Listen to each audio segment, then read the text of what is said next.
Bonjour et bienvenue à ce nouvel épisode du podcast Le Show Bateau. Le podcast où est-ce qu'on reçoit des pêcheurs pour parler de leur parcours, leurs apprentissages, leurs erreurs et leurs défis. Aujourd'hui, on a reçu Joseph Boily, un jeune pêcheur dans la vingtaine, pour nous parler de tournois en kayak au Québec, en Ontario, voire même qui va être le premier Canadien à faire partie d'une équipe universitaire aux États-Unis de pêche en kayak, carrément. Ouais, c'est fou. Fait que c'est pas parce qu'il a seulement 20 ans qu'il n'y a pas de bagage. Il est très intéressant à écouter. Il en connaît sur l'achigan.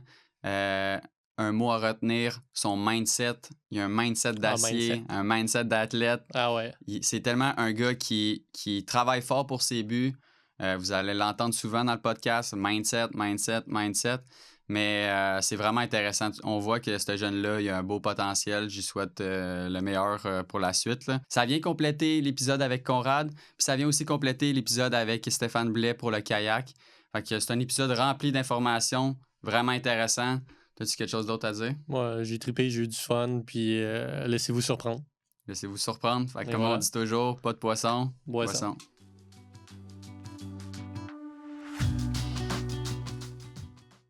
Alright, on passe ça.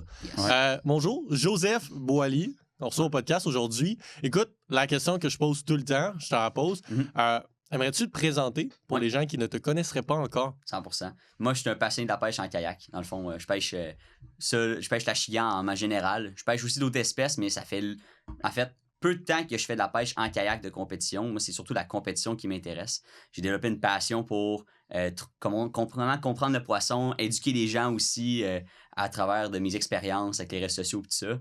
Puis, comme vous autres, là, j'aime ça avoir une ligne bien tendue puis un frein qui part. Il n'y a rien de plus fun que ça. Fait que, ouais, voilà. Mais c'est le fun parce que là, on te reçoit aujourd'hui pour plusieurs raisons. De base, en 2025, les autres années, toutes, tu as eu des super beaux résultats de tournois. Tu fais beaucoup de tournois. Tu as même participé à des tournois en kayak, mais pas en kayak, en bateau. Tu as bien performé, ton nom, j'ai entendu plein de fois dans l'industrie. Puis, juste première chose, avant qu'on part le show, t'es arrivé ici. Puis déjà là, t'étais premier puis tu nous parlais de pêche. Ça m'a allumé direct. Yes. Tu sais, quand on a une passion commune, là, puis tu sais, on peut jaser, on peut partir sur vraiment plein de sujets pour la pêche. Puis tu sais, c'est ça, comme je vous parlais, là, la pêche, là, c'est si tu veux être bon en pêche, si tu veux apprendre, faut que tu poses des questions, vous intéressez. Puis en même temps, tu sais, c'est un sport très nerdy. Fait qu'il faut comprendre tous les petits détails. La victoire dans les tournois ou le succès dans la pêche, dans votre pêche, ça se passe dans les petits détails. Puis c'est pour ça, tu sais, quand on parle de petits détails, là, on peut en parler pendant... On pourrait le podcast pourrait dire 10 heures minimum, là, tu sais, 10 heures, puis on pourrait en avoir en masse. Là, je sais. Puis c'est ça que je trouve cool de toi, c'est que t'es arrivé ici avec un minding vraiment, genre, en tout cas, juste en te parlant, puis même avant l'épisode, on a parlé, t'es quelqu'un qui a l'air d'être sur le grain beaucoup. T'es quelqu'un qui se donne à 100% dans ce qu'il fait. En tout cas, c'est ça que tu nous démontres, là, vraiment, là. Puis ça part de où? Tu sais, toute cette énergie-là, ce mindset-là, ça part de où, ça? En fait, j'ai eu la chance d'avoir des gens vraiment incroyables autour de moi, des mentors, puis des personnes qui m'ont inspiré beaucoup. Moi, là, depuis là, que je suis très, très jeune, là, dans le fond, là, je suis pas vieux, là, j'ai juste 20 ans, mais j'ai commencé à pêcher à peu près à l'âge de 4 ans. Puis, tu sais, ça a été toujours un petit peu à chaque week-end, tu sais, j'essaie de placer un petit peu de temps pour faire de la pêche. Là. Mes parents ils me liftaient un quai au fleuve, le quai qui était plus accessible. Puis je pêchais avec des vers de terre des fois. Je prenais des barbottes. À un moment donné, j'essayais la jig, pogner du doré. Puis je m'en rappelle, tu sais, j'ai écouté beaucoup d'émissions de pêche, là, comme vous avez sûrement fait vous autres aussi. Tu sais, Cyril Choquet, ça a été quelqu'un qui m'a vraiment inspiré.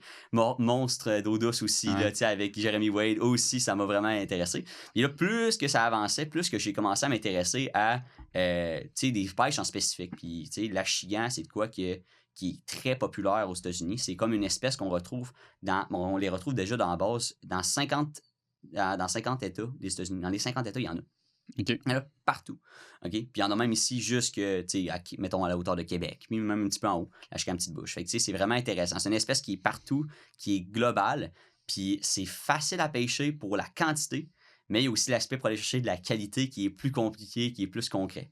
Fait que là, j'ai commencé à m'informer, j'ai commencé à écouter des vidéos, des tournois en ligne, Major League Fishing, puis Bassmaster, rencontrer du monde incroyable aussi. Là, justement, je suis rentré dans Zell Outdoors au travers d'avoir été à des salons, puis d'avoir fait des publications sur les réseaux sociaux.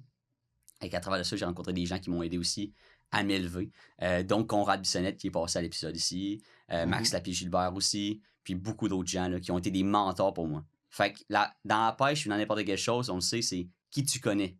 Ouais. C'est quoi ton cercle? C'est qui les gens qui sont là pour t'élever à un autre niveau, t'inspirer?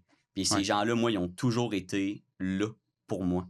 Puis j'aurais posé des questions. Puis c'est ça qui fait qu'aujourd'hui, j'ai aussi le goût, moi, à mon tour, de donner aussi aux gens pour que les gens y apprennent. Parce que je me rends compte que tout le monde veut garder leur secret de pêche. Tout le monde veut garder leur truc. Mais après ça, c'est la nouvelle génération, ça sert à quoi de tout garder si... Après ça, c'est où la next generation des pêcheurs? C'est important pour moi de donner cette passion-là. Pour répondre à ta question, cet été, j'ai fait des gros moves financièrement, puis aussi au niveau des actions. J'ai quitté ma job pendant 1 mois et demi.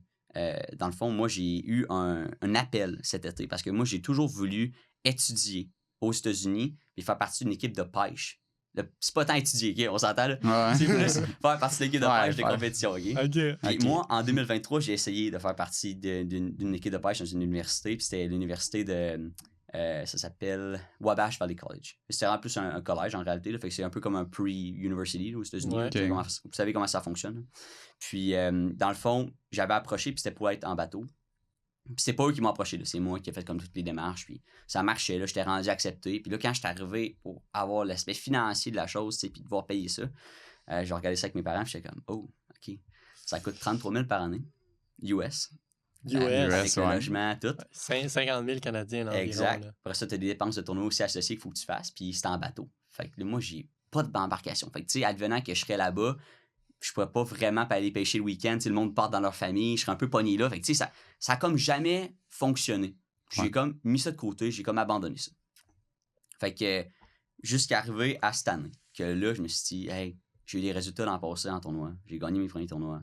Let's go. On va pousser ça à un autre niveau. Fait que en juin, je me suis dit, hey, fallait que je passe du temps plus sur l'eau cette année. Fallait que je me développe. Fallait que je fasse plus de pauses. Fallait que je fasse plus de tournois. Fait que je me suis dit, hey, je vais quitter ma job. Fait que là, j'ai quitté ma job pendant 1 mois et demi. Une job vraiment intéressante. Tu sais, je travaille chez Connect Outdoors. J'ai 20 ans. J'ai pas d'expérience en marketing, mettons, en études. Moi, je suis un gars qui a droppé de collège en première année. Okay, j'étais en business à St. Lawrence College, fait qu'en anglais. J'ai droppé ça, je trouvais que c'était pas assez concret. Puis je me suis dit, aller chercher de l'expérience directe. Fait que là, j'ai eu l'opportunité avec Connect en marketing de travailler. Puis c'est une belle job pour moi. Je suis pas qualifié pour la job, je me suis qualifié au travail, en apprenant, puis en me développant, tu sais. Mais j'ai quitté cette job-là pendant 1 mois et demi. Je leur ai dit, regarde, je pars faire mon trip, puis ils m'ont supporté, ils ont dit, OK, genre, mais, tu sais, j'ai dit, peut-être que dans 2-3 mois, je vais revenir, tu sais. On verra, tu sais. Mais tu sais, ça reste que Connect, qui est dans l'industrie, d'une certaine façon, sont comme, OK, le gars, tu sais, ça reste que t'es un jeune pêcheur. Passionné. Puis les gens qui nous écoutent, il y a des gens un petit peu plus vieux, plus jeunes, etc. Tu sais, il se dit, OK, mais ce gars-là, il a 20 ans, il peut-tu m'apprendre de quoi? Il sait-tu, tu sais, vraiment. Puis de base, souvent, une personne, par exemple, un peu plus âgée va voir un gars de 20 ans de même, puis va se dire, OK, tu sais, peux-tu m'apprendre de quoi? Mais toi, tu grindes, puis là, tu t'es dit, OK, parfait, moi, je veux faire cette trip-là. Puis là, ben, Connect qui est dans l'industrie, tu sais, regarde. On façon, on peut comprendre. Là. Oui, c'est ça, exact. Il y a 20 ans, moi, à 20 ans, si j'avais pogné à piqûre avant, c'est une affaire de même j'aurais fait, puis j'aurais voulu encourager ça. Mais non, exact. C'est comme tu dis là, ils ont compris ça parce qu'en même temps, j'ai une belle relation avec mon boss, fait qu'il comprend c'est quoi mes objectifs. J'ai déjà dit que moi, mon but, c'est d'être pêcheur professionnel. Fait qu'il est conscient de ça, que j'allais faire des décisions éventuellement, puis que ma relation avec Connect, ça allait plus être peut-être une relation de sponsor et non nécessairement une relation d'employé. Fait qu'ils me voient différemment parce que, tu sais, je suis sponsorisé par Zell Outdoors, puis Connect aussi, ils ont un budget pour moi. Fait que, tu sais, ils ont intérêt envers le contenu que je fais pour eux autres. Puis, tu sais, toute la pêche, mes résultats de tournoi, pour eux, c'est bon. Fait que, tu sais, je quitte ma job pendant 1 mois et demi. Puis là, tu sais, mon but, c'était de me développer pour approcher une université. Puis avoir une bourse. Parce que ça coûte cher, aux États-Unis. Si je peux être couvert au minimum la moitié ou peut-être un petit peu plus, ça m'irait bien, tu sais. Parce que ça m'aiderait à encaisser ce coût-là financier. Fait que là, j'ai vraiment focusé cette saison sur me développer. Puis tu sais, ben pour dire que dans la tête, là, le mindset, là, c'est l'affaire la plus importante dans tous les sports. J'en ai déjà fait une vidéo récemment sur ma page. C'est l'affaire la plus importante aussi dans la pêche. Le comment qu'on pense, comment qu'on va prendre nos décisions dans la journée, ça part tout de notre état d'esprit. Faut être mindé. Très important. Ouais. Fait que là, moi dans la pêche, là, puis dans n'importe quoi dans la vie, là, c'est toujours... Je sais que mes moments les plus bas vont suivre une victoire, vont suivre quelque chose qui va changer la donne. Fait que c'est ça que j'ai eu confiance, dans le fond. J'ai mis ma foi, je me suis dit, OK, là, je m'embarque dans de quoi, là? Je quitte ma job, j'ai pas d'argent qui rentre. Moi, je gagne pas d'argent avec mes sponsors, je gagne pas d'argent avec mes vidéos. C'est un investissement pur, là. Ouais. Fait que c'est difficile, sur le coup, de prendre ce choix-là. C'est tough, parce qu'en même temps, tu sais, j'ai un char à payer. J'ai pas grand-chose à payer, mais au moins, j'ai un auto, puis mon auto, pour elle, c'est un Mazda CX-5, mais il est quand même récent, fait que c'est un char qui est fiable.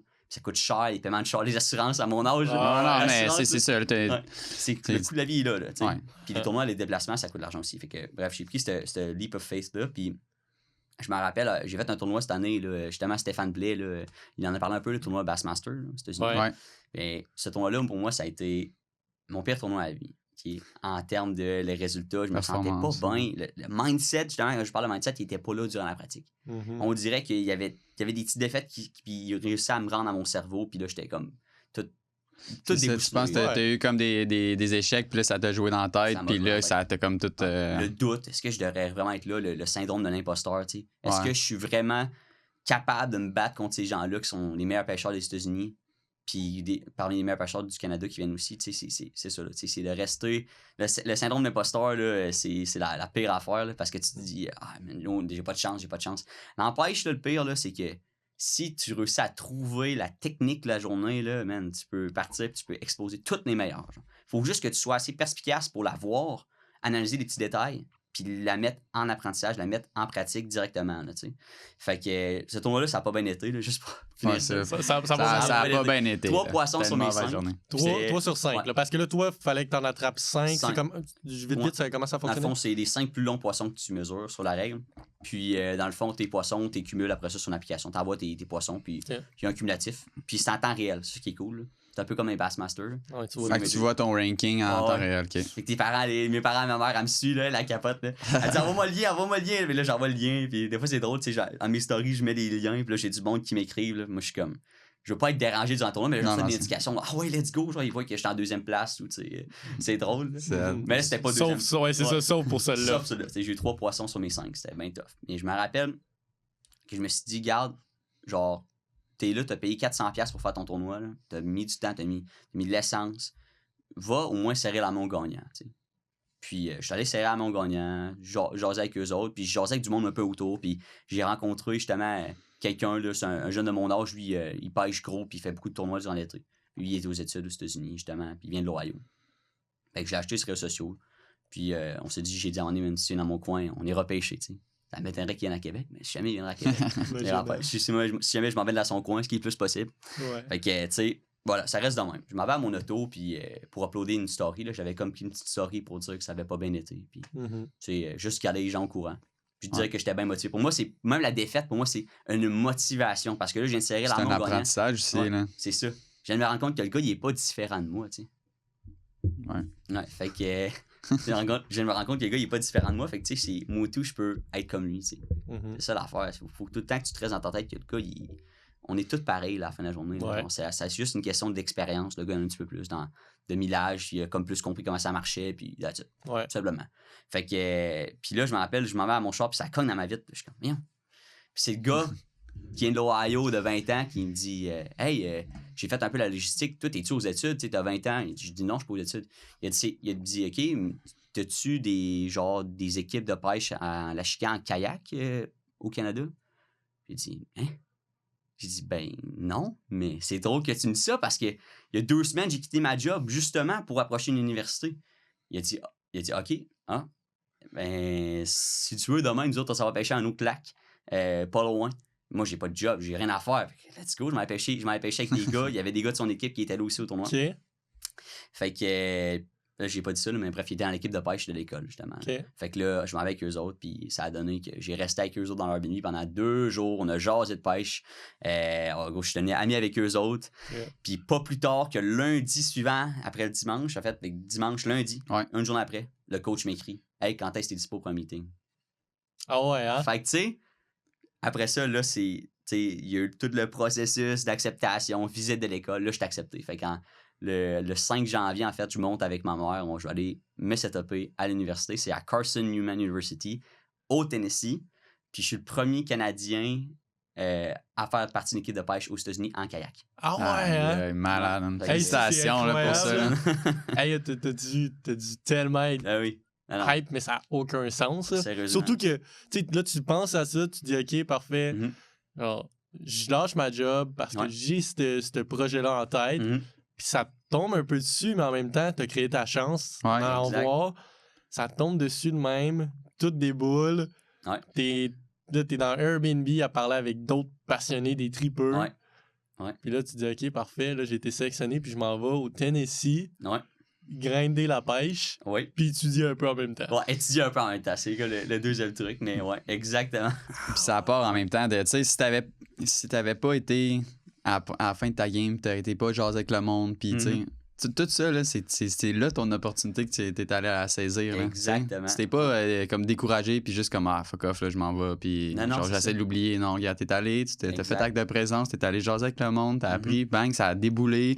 T'as su saisir cette opportunité-là, puis t'as trippé avec les gars là-bas, puis t'ont trouvé nice. Puis... C'est malade, là, tu sais. Puis les gars, j'étais allé visiter l'école, puis ils sont, tu sais, j'étais là, j'étais en train de faire la visite avec justement les gens qui s'occupaient de montrer l'école. Puis en un, j'entends Joseph, là, c'est les gars, puis là, ils arrivent, le grosse poignée de main. Tu sais, ils m'attendent déjà, là, ils sont déjà là, tu sais. Quand tu vas arriver, ils me disent, quand tu vas arriver au Tennessee, là, c'est quoi ton record d'Achigan? Tu dis, c'est une 5 livres et demi, une largie. C'est parfait, on va aller break ça premier week-end. On va te faire pogner une série. J'étais comme, ah ouais, hein? Let's go. Non, mais c'est incroyable, là. Là, toi, t'es parti pour un trip, là. Fait qu'après ça, tu vas être aux États-Unis.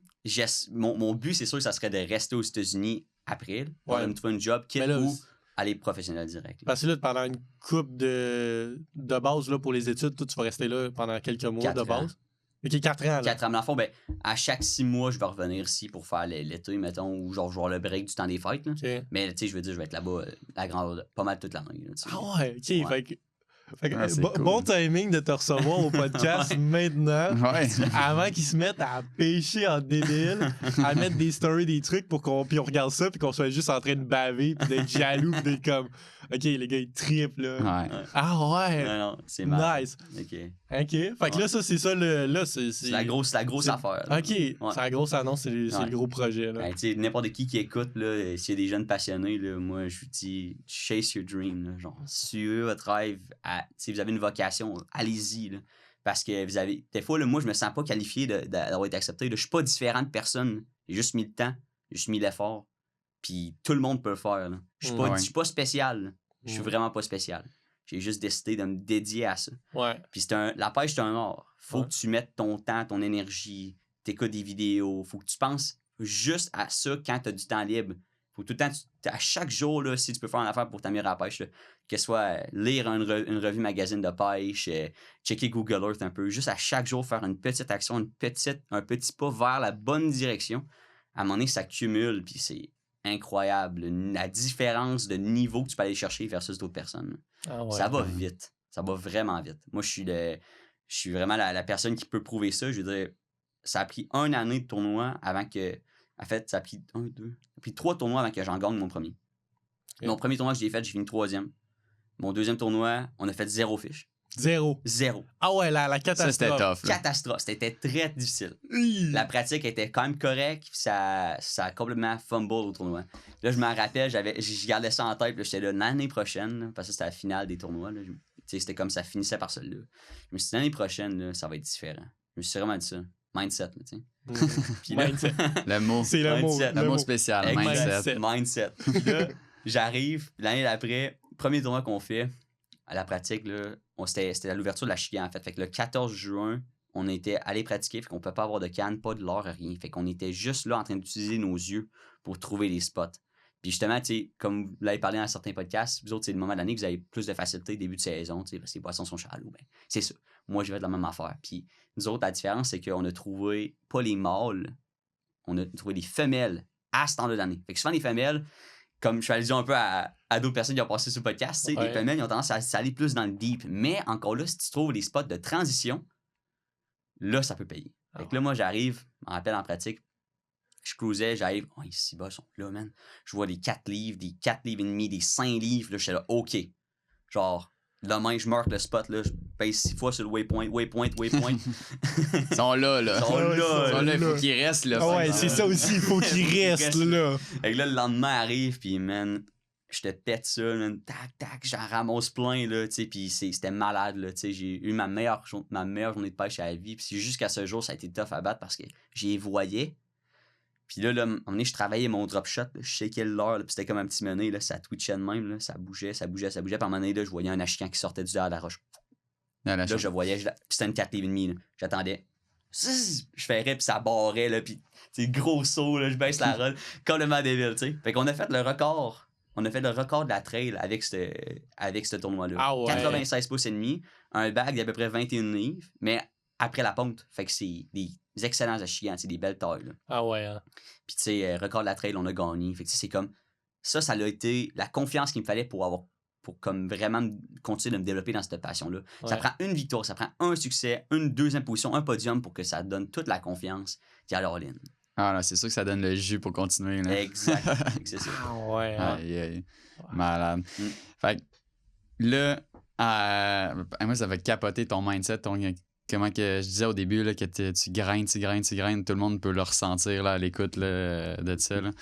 Mais chose à part pour commencer, toi, quand parce que là, tu as parlé beaucoup, tu as fait des tournois, mais toi, c'était-tu comme ton objectif quand tu as commencé vraiment plus à grinder dans la pêche? C'était-tu comme, moi, je veux commencer, je sais que tu as dit que tu veux être pêcheur professionnel et tout, mais tu t'es-tu dit, je vais aller faire des tournois dans une optique genre pour apprendre plus vite aussi? Tu comprends ce que je veux dire? Parce que, tu sais, I guess, en tournoi, t'apprends beaucoup plus vite. Tu sais, quand t'as une défaite, tu le sais, tu te poses plus de questions que si tu vas faire du fun fishing, on s'entend, là? C'est une bonne question que tu poses. Moi, je pense que j'ai approché les tournois, j'ai toujours vu des pêcheurs professionnels qui sont sur la grosse écran, puis à la télévision, puis ça m'a toujours fait triper. Okay. Mais par contre, je l'ai pas fait dans l'optique d'apprendre plus vite, mais veux pas, si tu veux performer en tournoi, ça t'apprend à vraiment briser, comprendre un plan d'eau, le segmenter très rapidement. Parce que tu n'as pas tant de jours de pratique. Puis si tu veux être efficace sur l'eau, puis pas passer 2 semaines pour essayer de trouver les spots, passer 2 jours, puis tout comprendre comment le lac fonctionne, tu n'as pas le choix de vraiment apprendre à break down le lac. Fait que je pense que ça a venu avec, mais justement, l'intérêt pour le sport avant, c'était plus, je trouvais ça malade de voir les pêcheurs professionnels qui étaient là, puis qui pêchaient, puis qui étaient sur la grosse écran. Mais plus que ça va, plus que ça devient. En fait, ça n'a pas pris longtemps là, pour que ça soit ça. Là. C'est devenu un intérêt pour développer les skills pour trouver le poisson, le comprendre. Il y a toujours un moyen de faire mordre des poissons. Peu importe la pression atmosphérique, peu importe la température de l'eau, la saison que tu es. Les poissons bougent. Les poissons, ils ont un mouvement, ils suivent une certaine saison. Puis un certain changement au niveau de leur déplacement, toute leur mentalité aussi. Des fois, ils sont en mode, OK, je protège mes bébés quand ils sont dans leur nid. Mais aussi, il y a des moments où ils vont se nourrir plus pour l'hiver ou qui sont dans des endroits qui vont digérer. Fait que, il faut que tu comprennes tout ça. Mais ça, pour moi, c'est là que ça m'intéresse. Parce que quand je regarde des tournois de pêche, moi, ce qui me fait triper, là, c'est de voir le gars qui a compris. De le voir aller. Parce que moi, je sais c'est comment tu te sens quand tu comprends. Parce que ça m'est arrivé des tournois, là, que ça va malade. Là. Tu sais, je fais un sac de 25 livres tout seul. Là. C'est trippant. Là. C'est comme... T'as compris le pattern. Tout arrive, man. Les achicans, ils fessent dans ton leurre. Là. C'est pas tough. Là. C'est comme... Ça arrive, là, puis c'est quick. C'est malade. Ça, c'est trippant. Fait que ça, c'est vraiment l'intérêt pour... À chaque fois que je m'en vais sur un lac, mon but, c'est... OK, je vais avoir cette journée magique, là. Parce que c'est encore plus magique quand c'est un tournoi. Parce que tu as tout l'aspect aussi de la performance. Tu es contre d'autres pêcheurs. Si tu gagnes un tournoi, c'est que tu as outfish tout le monde qui faisait le tournoi. Ouais. Puis c'est là qu'il vient l'intérêt pour moi. Le stress descend aussi, là. Le ça doit être le... Ouais. Ça doit être trippant. Mais tu sais, juste là, je pense que c'est ça. C'est que c'est de comprendre, de te mettre dans un mindset où est-ce que là, OK, parfait, je veux comprendre le poisson, puis de comme le décrypter. C'est ça. Puis vu que c'est tout le temps ça change tout le temps, c'est que c'est tout le temps un challenge. OK, parfait, j'ai-tu compris? Je l'ai-tu compris comme il faut? Est-ce que ça va être de même demain aussi? Exact. Quand tu le pratiques, là, tu te prépares. C'est comme un puzzle tout le temps que tu vas... C'est ça. Puis là, OK, parfait, j'ai résolu le puzzle. C'est tellement valorisant. Là, tu peux tellement être fier quand tu break down puis tu comprends comment ça marche. C'est tellement cool. Mais en même temps, il y a là l'affaire. Moi, j'ai appris, plus que ça va, plus que j'apprends à faire ça, c'est de pas prendre, pour pas que tes défaites viennent t'atteindre à ton estime ou à ta confiance, mais pas que tes succès viennent te mettre à ta tête non plus. Parce qu'à chaque fois, ça change. Puis, comme n'importe quel sport, ça part à zéro. Le mindset. À chaque fois, ça part à zéro. Fait qu'il faut tout le temps que tu catches le poisson. Puis le but, c'est qu'à chaque tournoi, c'est la constance. T'es mieux de faire des top 2 tout le temps, des top 3 tout le temps, un podium, que de faire juste un top 1 puis le reste. T'es bien mieux d'être constant. Parce que c'est là, dans la constance, c'est là que tu apprends, puis c'est là que tu démontres tes niveaux de pêche. C'est pas tout le monde qui va en tournoi qui vont pogner le lunker. C'est pas tout le monde qui. Il y a du monde, on dirait, qui ont ça comme inné, genre. Que pour eux, c'est comme plus facile. On dit ça arrive, là. C'est comme. Ils sont mardeux dans leur super bon spot, genre. Parce qu'il y a des places comme tu peux aller comme au fleuve, mettons. Justement à Cornwall, là, comme Conrad parlait, là, la majorité des tournois. Tu sais, bien souvent, t'as des ashcans de 5 livres là-bas. Là. Genre, sur les grosses, des bons spots, c'est des 5 livres. Mais par exemple, de pogner une 7 livres, ça peut arriver. Mais c'est pas toi. Tu peux pas arriver à un spot et dire, OK, je pogne une 7 livres. C'est pas mal que ça marche. Tu vas pogner des 5, puis si t'es chanceux que tu pognes le poisson sur sa rotation, que c'est une 7 livres, là, t'es vraiment chanceux. C'est cette fiche-là, si t'as juste des 5 livres puis t'as une 7 livres au travers, tu as un bac de 27 livres, ça fait toute la différence. Entre 25 puis 27, là, c'est ce sweet spot-là là, qui fait la différence entre gagner, des fois. Là. C'est ça, c'est le 2 livres de plus qui va aller qui va te faire monter. T'as une 3 puis t'as une 7. Fait que t'as 3 livres, puis t'as 7, ça fait quasiment une 5, tu comprends? C'est ça, ça fait comme 2-5. Puis tu sais, la différence, c'est que c'est différent des autres sports. Où est-ce que t'as un athlète, exemple, le gars qui fait du ski là, acrobatique, là, puis qui gagne tout, là, Kingsbury ou quoi de même, là, entre autres. Exemple, lui, il gagne à chaque année. Là. Oui, il est tête, mais c'est tout le temps la même chose d'une certaine façon. Mais nous, il y a un aspect chance qui rentre là-dedans. Fait que c'est là vraiment important de protéger ton mindset parce que tu peux avoir des journées où est-ce que, regarde, t'as juste pas compris le pattern, t'as pas suivi ça, puis ben, tu vas flop, tu sais. Mais faut pas que tu le prennes sur toi, t'es pas mauvais pêcheur, c'est juste, OK, parfait, j'ai appris de ça. Puis la même chose, c'est quand tu vas gagner, c'est pas, hey, je suis le meilleur pêcheur. On a des journées où est-ce que, juste là, fun fishing, là, on s'en va pogner, là, puis là, exemple, je pogne toutes les fiches, ou tu pognes toutes les fiches, là. OK, oui, c'est le fun, là, c'est trippant, ça va bien. Mais faut juste que après, quand tu retournes chez vous, tu te dis, OK, j'ai été chanceux d'une certaine façon. J'ai été chanceux j'ai été capable de comprendre le pattern de cette journée-là. Mais c'est ça demain, je pourrais aussi bien, exemple, y aller avec la même stratégie. J'ai fait la même chose que la veille. Puis finalement, il n'y a rien qui marche. C'est ça, exactement. C'est ça qui est important à comprendre, que même si la journée que tu as eu du succès, ben pourquoi j'ai eu ce succès-là, tu sais, c'est de se poser aussi les questions. Autant que quand ça a été une journée de merde, ben tu te poses des questions aussi. Exact. Mais en tournoi, j'imagine avec tu as de la pression, peu importe, puis ça doit tellement genre être facile de soit te hyper ou te démotiver d'une shot, là. Je peux vous donner un expérience.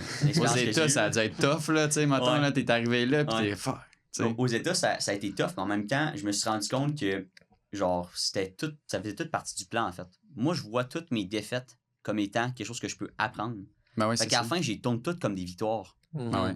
C'est mindset. Comme. Ouais, exact. Je vais dire toute la C'est vrai, non, mais c'est vrai, non, mais c'est vrai. Ben oui, non, mais c'est vrai. Non? On va s'arranger pour faire un concours à m'amener ou de quoi de même. Là. Combien de fois qu'il a dit le mot mindset? Ouais, ça serait bon. Pour moi, on va être dans la centaine ou pas loin. C'est parti comme ça, là. Mais non, mais c'est ça, c'est vraiment mental, là, comme tu dis. Puis moi, le tour aux États-Unis, ça a été vraiment. Ça m'a montré que c'est quand quelque chose que. T'as une idée, tu veux vraiment, t'as une vocation, la vie va faire que ça va tout s'aligner à un moment donné. Genre, si t'as un calling de faire de quoi, peu importe c'est quoi, que ça soit une carrière ou une passion, si tu suis ça, ça va toujours fonctionner à un moment donné. Là. Genre, tu vas avoir des moments difficiles, puis c'est correct. Puis ces moments difficiles-là, après ça, ils font tellement enjoyer plus tes moments de victoire, de gloire. Ouais. Puis en même temps, tu sais, comme que je dis, il faut comme avoir une célébration pour notre succès. Il faut comme être heureux, mais il faut vite réussir à retomber aussi à ground level. Il faut que tu remettes, tu sais, genre, tu comprennes que next time, c'est différent. L'année recommence, c'est complètement différent. Ouais. Pour pas que ça rentre dans ta tête, parce que j'en ai vu trop de monde que ça rentre dans leur tête, puis ils viennent tête enflée, puis ils se ferment à apprendre, ils apprennent plus. Ouais. Ou que ton année après, ils ont une pression de performer à cause de ce qui est arrivé l'année d'avant. Ouais. Moi, c'est genre, non, moi, je veux pas être cette personne-là, tu comprends? C'est ça qui est dur c'est vrai, aussi. c'est bon que ça t'apporte, là. C'est vrai que ça peut être une pression de, OK, là, l'année passée, j'ai eu une méchante belle saison. Ça a bien été, OK, l'année d'après, faut que je sois soit égal ou meilleur. Exact. Mais tu sais, ça peut être vite tombé dans le pattern inverse de comme fuck. C'est ça. Okay. C'est vraiment, c'est un peu, là, c'est un slippery slope, là. Faut que tu fasses attention, là. C'est un couteau à double tranchant. Faut que tu prennes ton succès, puis il faut que tu t'apprennes de ça.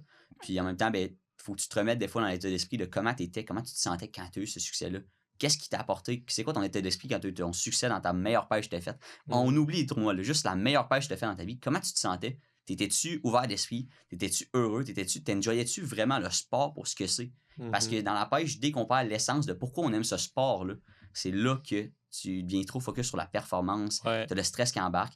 Tu sais, moi, je me rappelle d'un tournoi cette année que j'ai fait, là, mon plus gros succès en tournoi, là, c'est le Bassmaster Championship en Ontario, que j'ai gagné cette année. Ouais, en même temps, on fera un petit détour là-dedans dans pas long. Là. Ça me fait penser parce que t'as pêché, pas juste des tournois au Québec. Ouais, en Ontario. Là. C'est ça. Mais tu sais, ce tournoi-là, ça a été tough. Là. Journée 1, ça a été beaucoup de succès, quand même des gros poissons que j'ai pris, mais j'ai perdu des gros poissons clés.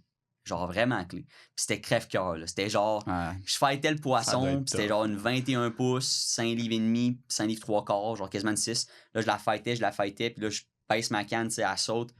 Puis là, à un moment donné, je pogne mon net, tu sais, elle est comme fatiguée, là, je la vois fatiguée. Pendant que je pogne mon net, je regarde pas le fish saute, fait un dernier saut de la grâce, je vois mon leurre part de sa bouche. Puis là, je la frôle je le frôle sa queue avec mon net, juste pas capable de m'allonger assez loin pour la netter. Puis je la vois, là, c'est dans le shallow, là, je la vois, ça en va bien peinard, là, j'étais comme, oh man. Ça fait que ça, c'est genre, ça me fait, j'étais à 96 pouces et demi, ok? Non, 96 pouces 3 quarts, c'était mon bag pour la première journée. Puis ma plus petite, c'était une 18. Ce fiche-là, c'était une 21. 99. Tu comprends? J'ai perdu une 20 après. Pas longtemps après. Même affaire. Je travaille mon bait, puis je peux parler de la technique peut-être plus tard. Si tu veux même faire le détour. Faire le détour. Jig and minnow. C'est une technique, ça s'appelle un dummy key rig. Donc, tête de jig, poisson à pas poisson à pas vivant, mais pas mort non plus, en plastique, un rubber. Puis, on shake le bout de la canne, dans le fond. Puis, tu veux que ton mené, il roule, dans le fond, de côté à côté. Puis ce que ça fait, c'est limite un poisson qui est en détresse. Ça va dans le fond de l'eau. Dans le fond, c'est nous autres, on a la place de pêcher dans le fond, on le pêche suspendu. OK, suspendu, tu le donnes même. Parce que tes poissons ne voient pas en bas. Ils voient juste en haut. Fait qu'il faut que tu sois capable d'aller chercher, il faut que tu fasses un nombre, en fait. Il faut qu'ils vous sentent de quoi en haut d'eux autres, puis là, ils vont venir le voir. Fait que moi, je travaille ça super en eau plus profonde, puis il n'y a personne qui pêche en eau plus profonde. Tout le monde pêche en eau deep ou suspendu au live scope. Moi, le live scope, là, quand c'est shallow, la majorité du temps, je le ferme, surtout quand c'est des spots que je sais qu'il y a des gros poissons. J'ai pas besoin d'avoir le live scope. Je veux pas avoir le ping, je veux pas avoir le son de la sonde. Parce que le live scope, là, je sais pas si tu peux faire une petite parenthèse. Live scope, c'est une technologie qui permet de voir les poissons en temps réel. Fait que, dans le fond, tu sais, on voit les poissons, comment ils réagissent, la profondeur, puis on voit aussi la distance. Fait que c'est très précis comme façon de pêcher. Mais vu que c'est une technologie qui est live, la sonde est beaucoup plus performante. Elle a beaucoup plus un gros retour qu'on appelle le son qu'elle émet pour aller chercher le retour sur le poisson. Il est plus fort. Fait que justement, quand on est en eau plus profonde, les poissons le sentent. Fait que c'est pour ça que moi, je le ferme des fois. Des fois, on peut le garder ouvert, mais il faut juste savoir comment lui bien l'utiliser. Le tourner de côté, mettons, quand on voit le poisson, on n'a pas besoin de le laisser sur lui. Fait que le poisson, la sonde, elle émet comme un écho, un son. Ouais. Puis le poisson, il le ressent. Il le ressent. Fait que ça peut l'en faire. Ça peut les faire spooker ou ça peut les rendre craintifs. Ça peut les rendre craintifs. Ouais. Des fois, ça peut aider. Ça m'est arrivé des fois que ça aide en eau plus profonde. Mais souvent, c'est plus en eau plus profonde parce qu'ils vont comme être intéressés. Ils vont dire, c'est quoi ça? Ils sont curieux. Surtout dans les lacs, qu'il n'y a pas de gens qui disent ça vraiment. Ou genre, c'est pas tant pêcher, c'est débile. Là. Ils montent, là, ils sentent ça, puis ils montent 10 pieds, puis t'es comme, OK, il est rendu là. Là, je ferme mon live scope, je drop mon leurre, puis là, boum, j'appogne. C'est comme. Des fois, ça les intrigue. Mais en tout cas, bref. Fait que je pêchais avec mon. Ça, puis, mais tu sais, la majorité des gens là, Ouais. au Québec, là, tu leur dis une tête de jig. Là. Ouais. Pense à une tête de jig ronde. Ronde, ben ronde, ça fait. Et moi, dans le fond, la tête Ronde, de jig là? que je sais, c'est une tête de jig avec un genre de. Le plomb, dans le fond, c'est la tête de jig souvent faite en plomb là, ou en tungstène. Si Ouais, tu ouais. as plus d'argent, là, Tungstène, là. Ouais. plus de plomb. Puis là, elle est comme pointée un peu. Dans le fond, Ok. c'est rond. Puis où l'œillet, à place en avant, à place d'être rond, de continuité ronde, c'est un petit peu pointé pour que ça perce l'eau. OK. OK. Fait que genre, dans le fond, ça va vraiment aider à ton leurre à comme vraiment dans la colonne d'eau à plus naturellement glisser au travers de la colonne OK, d'eau. ouais. OK, ouais. Puis moi, c'est des leurres, c'est pas des leurres avec une queue ronde qu'on appelle Non. paddle tail. Moi, c'est une queue plus fourchue. Ouais. OK. Puis, Une genre de split tail. ouais, un genre de split tail. Puis Ouais. dans le fond, là, je travaille ça, je shake ça. Puis dans le fond, le mené, lui, il roule gauche à droite. Puis c'est vraiment erratique. Puis Ok. le monde pêche ça pas shallow, non, pas en eau peu profonde. Moi, je l'ai Parce- pêché en eau peu profonde. Puis c'était comme vraiment hot. Puis là, toi, exemple, quand tu le travailles de même, puis tu le travailles, Ouais. mettons, tu vas casser, Mhm. tu vas ramener, puis tu vas twitch un petit peu ta canne. Dans le fond, c'est Tu en vas ramener ramenant. tranquillement, super tranquillement, puis tu vas tout le temps le travailler pour. Ça dépend, en fait. Plus qu'on veut ramener vite, plus qu'on va devoir prendre un plomb plus pesant. Ouais. Dans le fond, ce qu'on veut faire, c'est qu'on veut tirer, puis on veut que le leurre, on aille à la vitesse que le leurre descend dans la colonne d'eau comme ça. Fait que si tu prends un quart d'once, ben ça va peut-être descendre à, je sais pas, ça va peut-être avancer en descendant, en gardant une tension, je sais pas, 1 mètre seconde. Mais mettons, tu prends du 3 litres, ça va avancer à 2 mètres seconde. Mhm. Ouais. C'est sûr que c'est pas ça, là, mais Ben, on... Non, un mais peu c'est le juste pour concept. imaginer, là, ouais. moi, je pêche avec du 3,16 souvent, ou du 1,16, ou du 1,8. C'est Ok. comme je gosse avec ça là, dans ces genres de poids. Ah ouais. Là. Fait que tu sais, c'est quand même léger. Ouais. Mais c'est parce que tu pêches en eau peu profonde. Fait que, Ouais. puis dans le fond, tu sais, tu shakes ça, puis quand le poisson il va le mordre, genre ça va vraiment donner comme un coup de poids mort. Ou s'ils sont agressifs comme moi je pêchais, c'est un slackline. Fait que genre ça va donner un coup sec dans la canne, puis ça va t'enlever la tension parce que le poisson vient vers toi. Vu que tu ramènes vite, c'est comme ça fait un coup, puis là ça lousse après. Fait que là t'es comme tu sais qu'il est dans la bouche, là tu ramènes, puis là tu ferres. Puis c'est trippant, ben raide. Genre, si tu tires là, puis tu shakes ça, tu ramènes, puis ça fait POUF! Un coup sec dans même, là. Puis là, Ça donne le temps de c'est de te un placer. monstre en plus, là. Genre, souvent quand c'est des grosses qui attaquent ça, là. Fait que moi, je pognais des genres de 20 pouces, puis tout ça. Fait Ah que, ouais, hein. tu sais, c'est fun quand t'es ramènes. Quand t'es perds, c'est un petit peu emmerdant. Fait que j'en ai perdu 2 gros cette journée-là, tu sais. Ah, yeah. OK. Puis ouais. après ça, le lendemain, ok, là, j'étais deuxième à la première journée. C'est un tournoi de 2 jours. Fait que ça, c'est trippant parce que t'as journée 1 et journée 2. Tu peux les mener à la journée 1. Journée 2, tu te plantes. Lamentablement, on s'en fout. C'est sûr que parce que ça, souvent, exemple, au Québec, c'est des tournois de 1 jour. Ouais. Mais là-bas, c'est des 2 jours. Fait que Ouais. ça amène tout ce côté-là de comme, t'as une journée, mettons que t'as été chanceux une journée, Ouais. où t'as compris un pattern, mais que là, finalement, ça a changé. Le lendemain, c'est différent. Ça, la game est pas amène- finie, c'est pas la là. même game. Ça donne des chances à du monde, puis Ouais. en même temps, si t'as de l'avance, ça dit, OK, il faut pas que je lâche parce que tu peux te faire attraper n'importe comment. C'est ça, exact. Fait que, tu sais, moi, le lendemain, c'était tough. Là. Genre, je vais faire ça vraiment bref. Là. En fait, à midi, le tournoi, normalement, ça tourne de 7h du matin ou 8h. Là. Normalement, ça commence à 7h du matin, puis ça finit à 3h l'après-midi. Fait que ça va vite. Là. Tu sais, c'est comme tous les tournois, t'as 8 heures de pêche à peu près. Fait que moi, à midi, j'avais 3 poissons dans mon bag. Puis j'avais pas les poissons que je voulais nécessairement. J'avais une grosse, puis le reste, c'était des semis. Là, genre, j'étais comme, ça gagnera pas avec ça. Là. Mhm. Fait que là, c'est justement là que les doutes, ils commencent à rentrer. Là. Tu te dis, man, je pense pas que tu vas l'avoir. Puis là, t'es comme le syndrome, t'es pas assez bon pour faire ça. Tu sais, tout le temps. Fait que là, La faut que tu ramènes pression, ton là. esprit.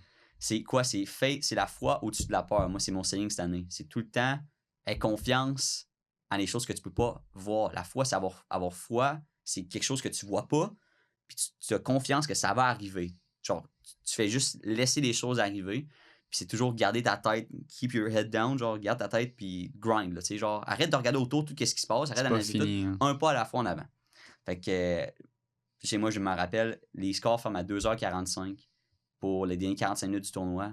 À 3h30, les scores, ils sont réouverts après. Dans le fond, c'est que tu vois pas, 45 minutes avant la fin du tournoi, tu vois pas les scores de personne. OK. Fait que tout le monde, il y a un gars là, qui peut avoir 0 uploadé ses poissons, mon gars, puis à la fin, là, il upload 100 pouces, man. Puis là, il change toute la donne. Ah Fait que t'as tout le ouais. temps hein? cet aspect-là, le stressant. Ça, c'est Ouais. hot. Fait que là, j'ai réussi à Ok. voler des touches vraiment importantes, cruciales, OK? Puis j'étais en 3e position à 2h45. Puis là, je savais que ça me prenait un gros fiche pour gagner ça. Puis là, j'arrive, je me rappelle que j'avais spooké un poisson sur un plateau pas longtemps, là, genre avant, là, genre 2-3 heures. Ben, pas longtemps, quand même, 2-3 heures, mais tu sais, je savais qu'elle allait être dans le secteur parce que là-bas, tu sais, c'est comme justement Conrad ou d'autres personnes qui ont fait allusion. Les poissons, ils ont des secteurs prédéfinis, puis ils se font dans ces coins-là. Fait que là, j'arrive, je retourne là-bas, puis là, je fais vraiment attention. Avec dos au vent, tu sais, tout le positionnement. Je manque loin, je sais où, je veux pas le spooker. Puis c'était gros soleil, là, tu sais, c'était vraiment le high sun, on voyait l'ombre du kayak, tout. Ouais. Et là, je manque avec un ancre peu profonde que j'ai.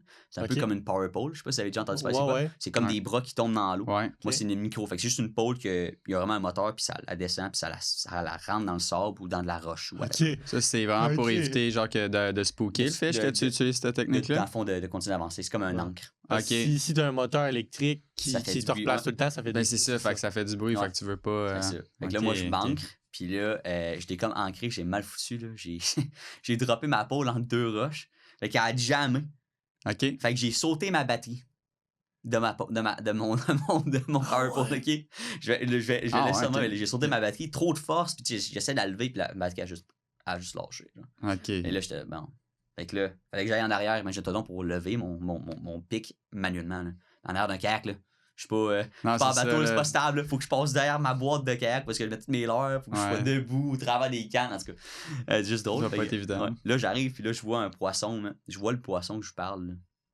Il s'en va, man. Il nage, il s'en va en dessous de mon kayak à l'ombre. J'ai jamais compris. Il s'en va en dessous de mon kayak. Là, je le vois, là, il est en dessous de mon kayak à l'ombre. Là, je suis comme, OK, c'est lui. Là, j'avais mon leurre, il était loin. Là. Et là, je le ramène à genre 5 mètres de mon kayak. Puis c'était un petit nez de rig, là. Fait que c'est une imitation d'écrevisses. Là, je le drague. Puis là, je le vois. Il sort dans toute l'embarcation comme ça. Là, il avait l'air vraiment con. Là, je suis désolé. Il est sorti de l'embarcation. Il a regardé mon leurre. Là, il s'est arrêté devant. Puis là, il a juste donné un petit coup de canne juste pour que ça twitch. Puis il a vraiment aspiré, ouvert sa bouche. Puis là, je me rappelle, là, j'ai ferré, puis là, instant, j'étais là, man, cette fiche-là, là, je l'end, là, c'est la différence entre être de troisième à premier, là, selon les scores que j'avais avant. L'adrénaline. T'étais-tu stressé quand t'étais là, ton adré direct devant sa face, là, t'as dû être fucking stressé parce qu'il l'avait pas dans la bouche encore, là. Non, j'étais là, genre, c'est là que ça se passe, là, c'est now or never. Fait que là, j'arrive, là, je fais ça, puis là, je crie, genre, puis là, j'étais là, s'il te plaît. Puis là, je me rappelle d'avoir netté, puis là, j'ai quasiment j'avais tout le poids de toute la veille d'être deuxième dans la compétition, là, de maintenant l'avoir dans mon net. J'avais quasiment le goût de pleurer. J'étais là, genre, c'est donc malade. Ah oui, mais le sentiment de les avoir, là. Je vis juste pour ça, genre, ces moments-là. Non, mais c'est vrai, c'est ça. Ouais. C'est comme les deux, avoir la chance et en même temps avoir comme comprendre comment ça marche. C'est comme parfait. Quand les deux fonctionnent ensemble, être chanceux puis comprendre le pattern, c'est comme tout va bien, tu sais. Fait que là, je les mets dans le net. Là, j'appelle ma mère. Je dis, j'en reviens pas. Ma mère, elle me suivait, tu sais. Ça venait de faire aimer les scores, là. Oui, c'est vrai. Elle stressait, tu sais. Je dis, check ce que j'ai dans mon net. Là, je monte ça. J'ai dit, j'ai le goût de pleurer, là. J'ai le poisson qu'il faut, là, tu sais. Fait que là, je l'upload à mesure. Puis là, tu sais, je voyais pas le score officiel. Ouais.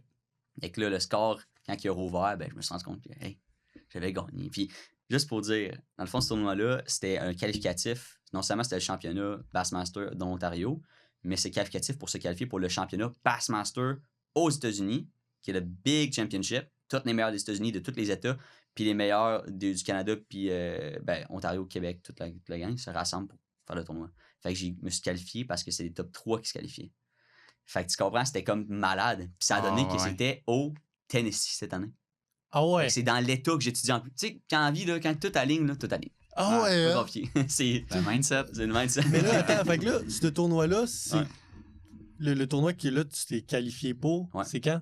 C'est en mars. C'est 13. Non, c'est 11 ou 13 mars. Ah ouais. 3 jours. Ah ouais. 3 jours le tournoi? Ouais. En kayak. En kayak, man. Ah ouais, puis là, t'as eu le temps de te préparer, puis tout. Hey, ah wow! Ouais. Ça, c'est insane! Ouais. Ça, c'est-tu avant ou après que tu aies rencontré les C'était après. Fait que c'était comme été le icing on the cake. J'étais déjà accepté. Puis là, c'est comme je gagne ça là en plus, je suis qualifié. Ça a donné que dans l'équipe, on est juste 2 à s'être qualifiés. C'est moi et un autre gars. Fait que ça reste que je suis c'est cool. Là, j'arrive. Non, mais c'est sick, là. Les boys là-bas, tous sont comme attends. OK, là, tu vas participer et toi, t'arrives en mode. Oh, ouais. je me suis qualifié. Là. Ah, ça, c'est incroyable. C'est vraiment cool. Ouais.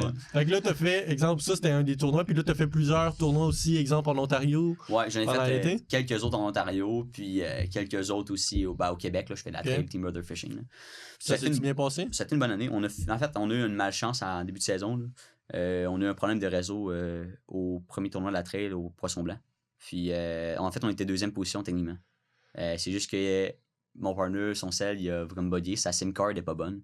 Fait que quand il arrive pour uploader des poissons, ça a chié. On est arrivé 30 minutes à l'avance à la descente. On voulait trouver du réseau. Puis ça marchait pas sur son sel. Puis il ne pouvait pas m'envoyer les photos parce qu'il n'y a pas de réseau. Fait que, bref. Aïe, aïe. Ouais. Bon, on était peut-être trop dans l'émotion. On aurait pu faire, mettons, un airdrop. Ouais, c'est ça. On n'a pas pensé à ce genre d'affaire-là. Puis, bref, on a fini avec 19 pouces. 19 pouces et quart, c'est moi qui l'avais pogné, celle-là. Puis, on avait eu 93 pouces et 3 quarts normalement. Fait qu'on a parti avec la trail avec ça. Ça a comme pas bien été. Ouais, puis après ça, on a deuxième tournoi après. On a fini deuxième avec le record de la trail, 99 pouces et quart. L'autre d'après, on a gagné. Puis, on a fini genre... On s'est quand même qualifié pour la finale. On a gagné la finale de la trail. Mais avec, mettons, le premier tournoi, on aurait fini 10 pouces en haut du premier dans la trail. Fait qu'on a, dans le fond, la distance entre le premier et le deuxième qui ont réussi à se qualifier, là, c'était, je pense que c'était 5 pouces. OK. Fait que c'était 5 pouces de différence, puis il va ça, 10 pouces. Fait que 10 pouces en haut du deuxième qui est gagné cette année. 15 en haut du 3. Ouais. Fait que l'année d'avant, on avait déjà gagné Team of the Year, mais on aurait gagné 2 fois de suite Team of the Year. Fait que les premiers à l'avoir gagné 2 fois de suite. Puis, fait que, tu sais, c'est là justement, il faut que tu donnes la grâce un peu. Il est arrivé des affaires comme ça. Moi, cette année, j'ai eu un tournoi aussi que j'ai mal mesuré un poisson. Erreur vraiment conne. Tu sais, c'est pas mon premier tournoi que je fais, mais j'ai mal mesuré. J'avais ma main sur sa queue, puis t'as pas le droit de faire ça. Puis j'avais pas pris d'autres photos. Fait que j'ai eu ce poisson-là DQ, fait que disqualifié. Puis après ça, tu sais, je veux dire, j'ai pas réussi à pogner mes autres 5 poissons. Fait qu'avec ce poisson-là, je finissais deuxième. Tu comprends? Fait qu'il y a comme plein d'affaires. Faut que tu donnes la grâce. Genre, faut comme que faut que tu comprennes que tu as fait une erreur, faut que tu apprennes, il faut pas non plus que tu te fasses mal pour ça. Faut pas que tu te beats, faut pas que tu t'envelles. Tu te décourages avec ça. Ouais, c'est ça. Ah ouais. Puis là, en Ontario? En Ontario, j'ai gagné, en fait, pas gagné, j'ai fini 3e à nos tournois. Okay. 3e, puis en Ontario, le niveau, il est meilleur. Ben, je dirais qu'il est meilleur qu'au Québec pour avoir pêché contre ces gens-là. Là. Puis c'est des tournois tout seul, fait que c'est différent. Tu gères pas ça de la même manière. Team Brother Fishing, c'est une équipe de 2. Tout seul, faut que tu aies tes 5 gros poissons tout seul. Fait que tu sais, les décisions sont un petit peu différentes. OK. Ouais. Puis, fait que ça, en moyenne, ça te donne combien de tournois que tu fais par année là, dans une saison? 13 l'année passée. 13 tournois. C'est ma plus grosse année. Mais comme la trail, ça, tu comptes ça comme chaque lac, un tournoi. Un tournoi. Wow, OK. Ouais. Puis c'est la trail, je me rappelle plus par cœur, c'est comme 4... C'est 3 tournois puis la finale. OK. Ouais. Mais après ça, tu peux faire plein d'autres tournois, d'autres formats qui font. Là, comme l'année passée, il y avait le No Limit, tu peux pogner autant de poissons que tu voulais. De pas la taille. Le gars qui a gagné, il a pogné des menées à la longueur de la journée. Aïe. C'est drôle. Il a coupé des leurres souples, puis là, il y avait juste un petit bout avec un hameçon bien petit, là, mosquito. Peut-être que Darren vous en a parlé, comme pour les menées. Il pêchait de la même manière. C'était Darren qui était là. C'était Darren, finalement, qui a gagné. Darren, il a su qu'il y avait ce tournoi, il s'est dit que moi, je m'inscris à celle-là. Ouais, c'est ça. Fait que... Mais c'est un peu comme quand on est allé dans une pourvoirie à truite. Une pourvoirie à truite, mais il y a un lac où il y a de la chigane. Ah ouais, ok, ouais. Supposé avoir de la truite puis de la chigane, finalement, on n'a pas trouvé de truite, là, on s'entend. Là. Mais de la chigane, il y en avait. En quantité industrielle. Ouais, c'était pas des records, par exemple. Non, c'était tout des mini-dinks. Là. Ouais. Mais. C'était même pas drôle. Là. Pour vrai, on était écœurés à la fin. Là. Genre, à chaque 10 secondes, on avait un fish. Genre, à plusieurs places différentes là, dans le lac. On se promenait, là, on avançait tranquillement, là, puis on faisait le tour, bang, bang, bang, bang, bang, bang. C'était même... On appelait nos chums en FaceTime, pour des comme... on pogne pas de la qualité, mais on pogne de la quantité. Là, on les enchaînait. C'est cool quand t'as des lacs de même. Ce qui est encore plus cool, c'est quand, mettons, t'as des lacs que tu peux pogner de la quantité, puis aussi t'as de la grosse qualité au travers. Ouais. C'est nice. Ça, c'est meilleur. Mais c'est plus rare que ça arrive. Souvent, c'est comme t'as un des deux. Ouais.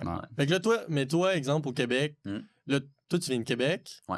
OK. Toi, tu viens de Québec, puis là, tu pêches ici. Est-ce que tu fais des fois des tournois dans le fleuve ou c'est surtout tous des lacs? C'est juste des lacs en général parce que le fleuve, nous autres à Québec, il y a pas. Ben, il y a de la chicane, mais il n'y a pas vraiment de compétition. Là. Nous autres, c'est comme un coin pour la pêche qui est moins connu. Là. La ville de Québec, là, c'est un peu une zone grise. Là. C'est genre, les gens, ils connaissent pas ce coin-là. Moi, j'ai mon home lake, en fait, qu'on pêche, il y a de la chicane, mais c'est genre, tu vas pogner un achigan pour 15 brochets. OK. Au niveau de la quantité de brochets en lac versus achigan. C'est mieux en mieux pour l'achigan, par contre. Là. Mais c'est parce que dans les deux cas, ils ont été introduits. C'est juste qu'ils ont été introduits à un moment différent. Puis le brochet, c'était illégalement, puis l'achican, c'était légalement. Introduit au lac. Parce qu'en fond, le brochet avant, il y avait bien de la truite mouchetée. Puis il y a eu des brochets qui ont été introduits illégalement, puis les brochets sont devenus monstrueux. On a eu le record de la province de Québec pendant genre 20 ans. C'était un 49 pouces et demi, 33 livres. Fait que c'est comme quasiment un taille de mosquée. Là. Fait que là, ce souvenir, tu vas pas des 30 pouces, tu feras plus 20-40. Mais il y en a, là. Mon ami, il y en a personnellement déjà piqué. Mais pour la chiant, la pêche est quand même incroyable, mais il n'y a personne qui le sait. Ok, mais là, je sais pas pourquoi je me suis peut-être shoté dans le pied. Shit. C'est pas grave. Là, vous irez pas à Québec, je vous dis. C'est ça, faut à Québec. Finalement, il y a des coupe sur podcast, coupe. Il y a des toxines dans l'eau. Ouais. Au pire, ça. Puis là, fait que là, toi, tu pêches le lac beaucoup, tout. Mm-hmm.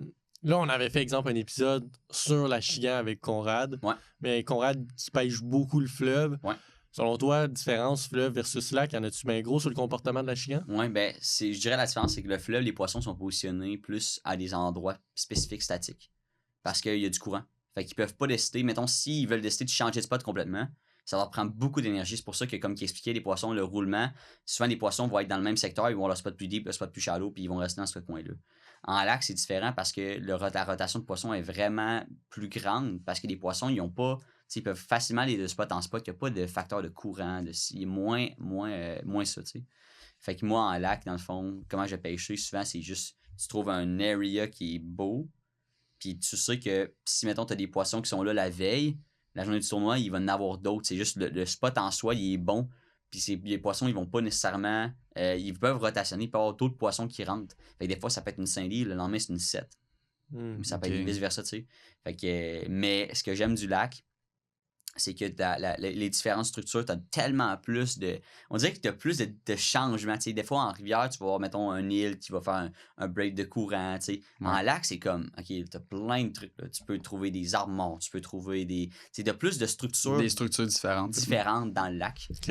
Puis, tu as des pointes. Tu as plusieurs facteurs que tu peux utiliser à ton avantage pour...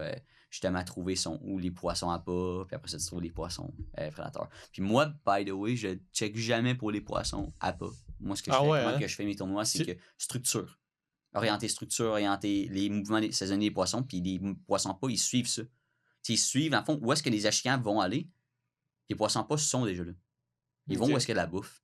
Fait que, tu sais, je pense pas aux poissons à pas. Je suis pas tout le temps en mindset, genre, OK, ils sont où les baitfish, là? Je suis en mode, sont où les basses, via leur saison. OK. Toi, tu penses pas, OK, tu te dis pas, OK, parfait, là, dans ce lac-là, c'est plein de perch. Mais là, OK, la perch, c'est rendu où, tout, puis...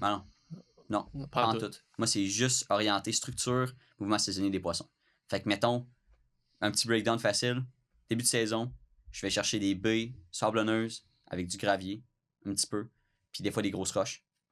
Après ça, je vais chercher aussi, pas loin de ça, soit une ligne d'algues, s'il y en a un petit peu en début de saison, mais sinon un petit plateau de sable un peu plus dans le deep, une cassure pas loin. Fait que les poissons, les femelles vont être plus dans la cassure, un petit peu plus creux.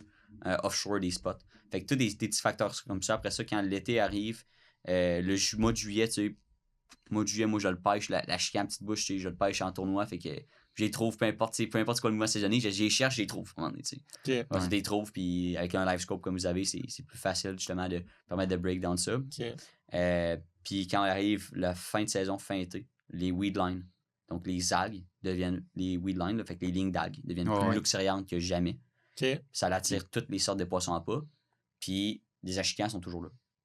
C'est des transitions. Puis souvent, mettons comme au lac Brome, avant, les gens pêchaient plus des plateaux. Maintenant, les gens, depuis qu'ils ont catché que des systèmes plus des algues, on pêche des algues, puis les bagues sont incroyables. On fait des gros sacs d'achicans. Puis nous autres, en kayak, on a la chance de pouvoir aller dedans, puis on fait des bagues incroyables. Genre vraiment plus gros qu'un bateau. Le bateau, c'est genre 20 livres. Nous, cette année, on a fait à peu près 22,5, 23 en kayak. Fait qu'on fait des plus gros bagues en kayak qu'en bateau. Dans secteurs. Est-ce que c'est parce que tu t'en vas vraiment shallow ou c'est à quel point là? Puis aussi ça dépend, là tu parles de c'est-tu juste de la smallmouth ou t'as de la largemouth aussi? Nous c'est surtout smallmouth, mettons lac Brome, lac Brome il y a de la largemouth un peu aussi, mais en général les tournois Team Brother Fishing t'as de la smallie et de la largie dans la majorité des lacs, mais la largie c'est moins intéressant de la viser. Genre mettons si t'aurais faudrait que t'ailles pour le lunker, genre tu pourrais aller pour la largie par contre. Genre si mettons t'as juste un fish. si t'as plusieurs fiches à aller chercher, puis tu vas avoir une belle moyenne de 5 poissons, tu vas aller vers la Smallie. Parce que la Smallie, tu peux avoir un spot que t'as genre 10-5 livres. Mais en RG, tu peux avoir un spot, tu peux pogner 6 livres, puis pogner une livre après. T'as pas de size, genre de qualité, genre. T'as des secteurs qui sont bons, parce que, genre, mettons, t'as un quai en spécifique qui set up bien, là, genre les quais, tu sais. Moi, bien souvent, ce que je vais regarder, c'est, tu veux pas qu'il y ait un gros espace entre le quai, la structure du quai, puis l'eau. Plus de l'espace, plus que la lumière rentre, moins c'est bon. Moins c'est un secteur d'embuscade pour eux autres. Fait que les quais flottants, c'est excellent. Puis c'est des quais flottants que sur le côté, t'as des genres de petits trous. Tu skippes ton Senko, là, ton leurre là-dedans, là, puis hey, man, c'est quelque chose. C'est bon, ouais. Des petits détails comme ça que tu analyses pour la grande bouche. Des armoires, après ça, tu as plusieurs facteurs. Puis si tu as de l'eau sale, elle n'agit pas de la même manière qu'il y a dans de l'eau claire, parce que l'eau sale, elle bloque la lumière plus. Okay. Tu peux pogner l'allergie plus en open water. OK. Ça fait du sens. OK. Fait que, mais mettons, pour la Smallie, là, nous autres, c'est plus dans, mettons, du weed en fin d'été. Puis après ça, quand on va aller de l'automne, là, on va trouver de la structure plus profonde, mais une transition de sable à de la roche, à des boulders. Tu veux chercher des transitions, parce que les transitions, c'est des autoroutes pour les poissons. C'est un secteur où est-ce que, mettons, disons que tu as des écrevisses ou des roches, ou genre tu as des poissons en pas, ils vont se tenir un petit peu juste sur des roches, puis l'achican, lui, là, il va cruiser, il va nager sur le long de ça, puis à un moment donné, il va voir, oh, il y a une écrevisse qui est sortie de son secteur, elle le pogne, tu sais. Fait que tu veux toujours essayer de trouver ces genres de zones de transition-là. Avec un side scan, c'est parfait, c'est ça que tu veux. Ah ouais? Avec un side scan, tu vas cruiser, tu vas te chercher des transitions de fond. Le pattern de l'achigan par rapport à ça, tu sais, on parle, la zone de transition, le gravier, tu disais qu'il y avait de l'écrevisse, parce que ça, c'est peut-être plus là qui va aller se nourrir. Ouais. En gros, quand tu arrives sur un spot, c'est quoi exactement les éléments que tu vas regarder pour dire, OK, ça, c'est un bon spot à achigan, là, ouais. Parce qu'il y a plusieurs facteurs. Ouais. Ben, dans le fond, c'est ça. Ça dépend des saisons puis tout. Mais automne, mettons, la zone de transition, c'est en général, là, si vous gardez ça en tête, là, c'est un secteur propice à l'achigan. Parce que si tu as de la roche, mettons, avec du sable, c'est une structure différente. Moi, souvent, mettons, mon meilleur spot que j'ai trouvé l'automne à mon lac que je pêche toujours, là, c'est transition d'une pointe, de la pointe d'une île. Puis après ça, c'est vraiment une cassure de roche. Puis après ça, ça transitionne à un plateau de sable dans 20 pieds. Et ça remonte après ça à 15 pieds, puis c'est de la roche, des gros rochers mélangés avec du sable et du gravier. Après ça, autour, c'est juste du sable. Fait que ça, c'est une autoroute, c'est comme ça change. Fait que les poissons, à longueur de journée, ils vont cruiser ce genre de edge-là. C'est une autoroute pour eux, c'est comme une zone qu'ils vont nager, parce qu'ils vont pouvoir être à la limite. Parce que dis-toi que, mettons, s'il faut qu'ils chassent dans les rochers, c'est tough pour une écrevisse dans un champ de mine de rochers. C'est tough. Là. Tandis que de chasser sur la bordure, parce que du sable, ils sont à découvert. Fait que si les spots-là, tu comprends, c'est plus facile des embouches, mettons, puis des poignées, tu sais. Fait que c'est pour ça que moi, je pêche dans ces genres de secteurs-là, tu sais. Fait que c'est ça. Dans le fond, zone de transition d'automne, c'est vraiment important. Mais en fait, en général, dans la pêche, une zone de transition, c'est un endroit où les poissons vont avoir tendance à être ils vont graviter vers ça. Mettons, tu pêches la chican petite bouche dans une weedline, puis tu vas avoir, dans la weedline, à un moment donné, tu vas avoir des genres de trous qui n'ont pas d'algues. Ça l'indique que dans la composition du fond, il y a de quoi de différent. Souvent, c'est un sol plus dur, que ça pousse pas là, que l'algue va pas aussi à pousser. Fait que ça va être vraiment, mettons, du gravier, du sable très, très dur. Puis là, dans ce secteur-là, ça fait que c'est un secteur d'embuscade. Les poissons vont être juste à la lisière des algues, ils vont attendre qu'il y ait quelque chose qui passe là, ils vont venir le prendre. Des fois, ça peut même être à la surface. Donc, on va pêcher, mettons, l'achican à grande bouche à la grenouille. Fait qu'on va arriver, on va avoir un terrain de football de nénuphar. Par où commencer? T'sais, c'est tellement grand. Où est-ce que tu vas pêcher? Donc là, tu analyses. OK, là, il y a comme un genre de pocket. Il y a genre 2-3 gros pockets dans les algues, dans les nénuphars. Fait que ça, c'est un secteur où est-ce que les grenouilles ils vont passer, ils vont arriver au-dessus de ce genre de trou-là. Ils sont à découvert, ils n'ont plus de nénuphars. Et la chienne à grande bouche est juste en dessous, direct à l'ombre. Des fois, c'est drôle. Là, t'es vois, là, t'es debout en temps en vacation, puis tu vois, mon gars, là, juste le museau d'un achigan qui est là, puis il regarde. Là. Puis il attend juste de voir de quoi passer. Là. C'est juste là, il est en stand-by. Exact, ils sont en stand-by. Fait que, ça, c'est le genre de secteur de même qu'il faut comme analyser. Puis des fois, c'est plus complexe que ça. Des fois, on parle des algues, le type d'algues qu'on pêche. Comme mettons, moi, cette année, j'ai fait un tournoi qui c'était il y a beaucoup de myophiles IP dans le lac. Fait que la myophile IP, elle va mourir quand elle doit être plus froide un peu. Elle va avoir tendance à mourir plus vite. Puis il y avait eu des gros fronts froids avant le tournoi. Puis la pratique allait super bien. Il était dans le weed line, dans le myophilathie. Puis à un moment donné, la journée du tournoi arrive, puis c'est mort. Okay. Ça marche pas. Fait que là, on s'est dit, OK, comment qu'on va faire ça? Fait que là, moi, je suis parti en mode ouvert d'esprit. C'est hyper important. N'empêche, il faut que tu restes tout le temps ouvert d'esprit parce que ça change. Chaque fois, ça change. Fait que là, j'arrive, puis là, je commence à trouver un peu le puzzle. À un moment donné, je tire mon leurre je me pogne des algues. Genre, j'ai comme un secteur qui a des roches puis il y a des algues, puis je tire dans une algue. Puis là, je me donne un coup sec de canne pour qu'il me déprenne de l'algue. Puis direct, quand j'ai fait ça, boum! Un chien, il a pogné 19 pouces 3/4. Fait que là, moi, c'est comme, OK, j'ai pogné un gros bass en me décrochant des algues. Peut-être qu'il y a de quoi de rapport à cette présentation-là. Peut-être que c'est ce genre de réaction-là qu'ils veulent pour attaquer l'autre. Peut-être qu'ils veulent un genre de reaction bite, ils veulent de quoi de plus agressif, mais dans ce sens-là. Tu vois, des fois, il y a des journées qui ça va être hyper agressif, des journées que ça va être hyper slow. Mais cette journée-là, j'ai comme catché, OK, c'est la réaction. Il faut que j'aille trouver une réaction, il faut que j'aille trigger de quoi de ce poisson-là. Fait que là, je continue ce pattern-là. Puis à un moment donné, c'est même plus une joke, là. Par exprès, je tire dans le weed. Pah, coup sec. Le leurre sort, puis il descend comme un poisson mort. Ou voilà, un écrevisse qui vient de capoter, il vient d'être spooké. Puis là, boum, la chicane le pogne encore. J'en ai commencé à en pogner plein avec ça. Puis à un moment donné, j'ai même analysé c'est quoi le weed, là, c'est quoi, quelle algue, dans quelle algue est-ce qu'il mord. Il y a des algues spécifiques qui vont tendance à supporter mieux l'eau froide. Fait que c'est tout de comprendre ça. C'est dans quelle algue encore que c'est vert, que les poissons à peau vont être encore là.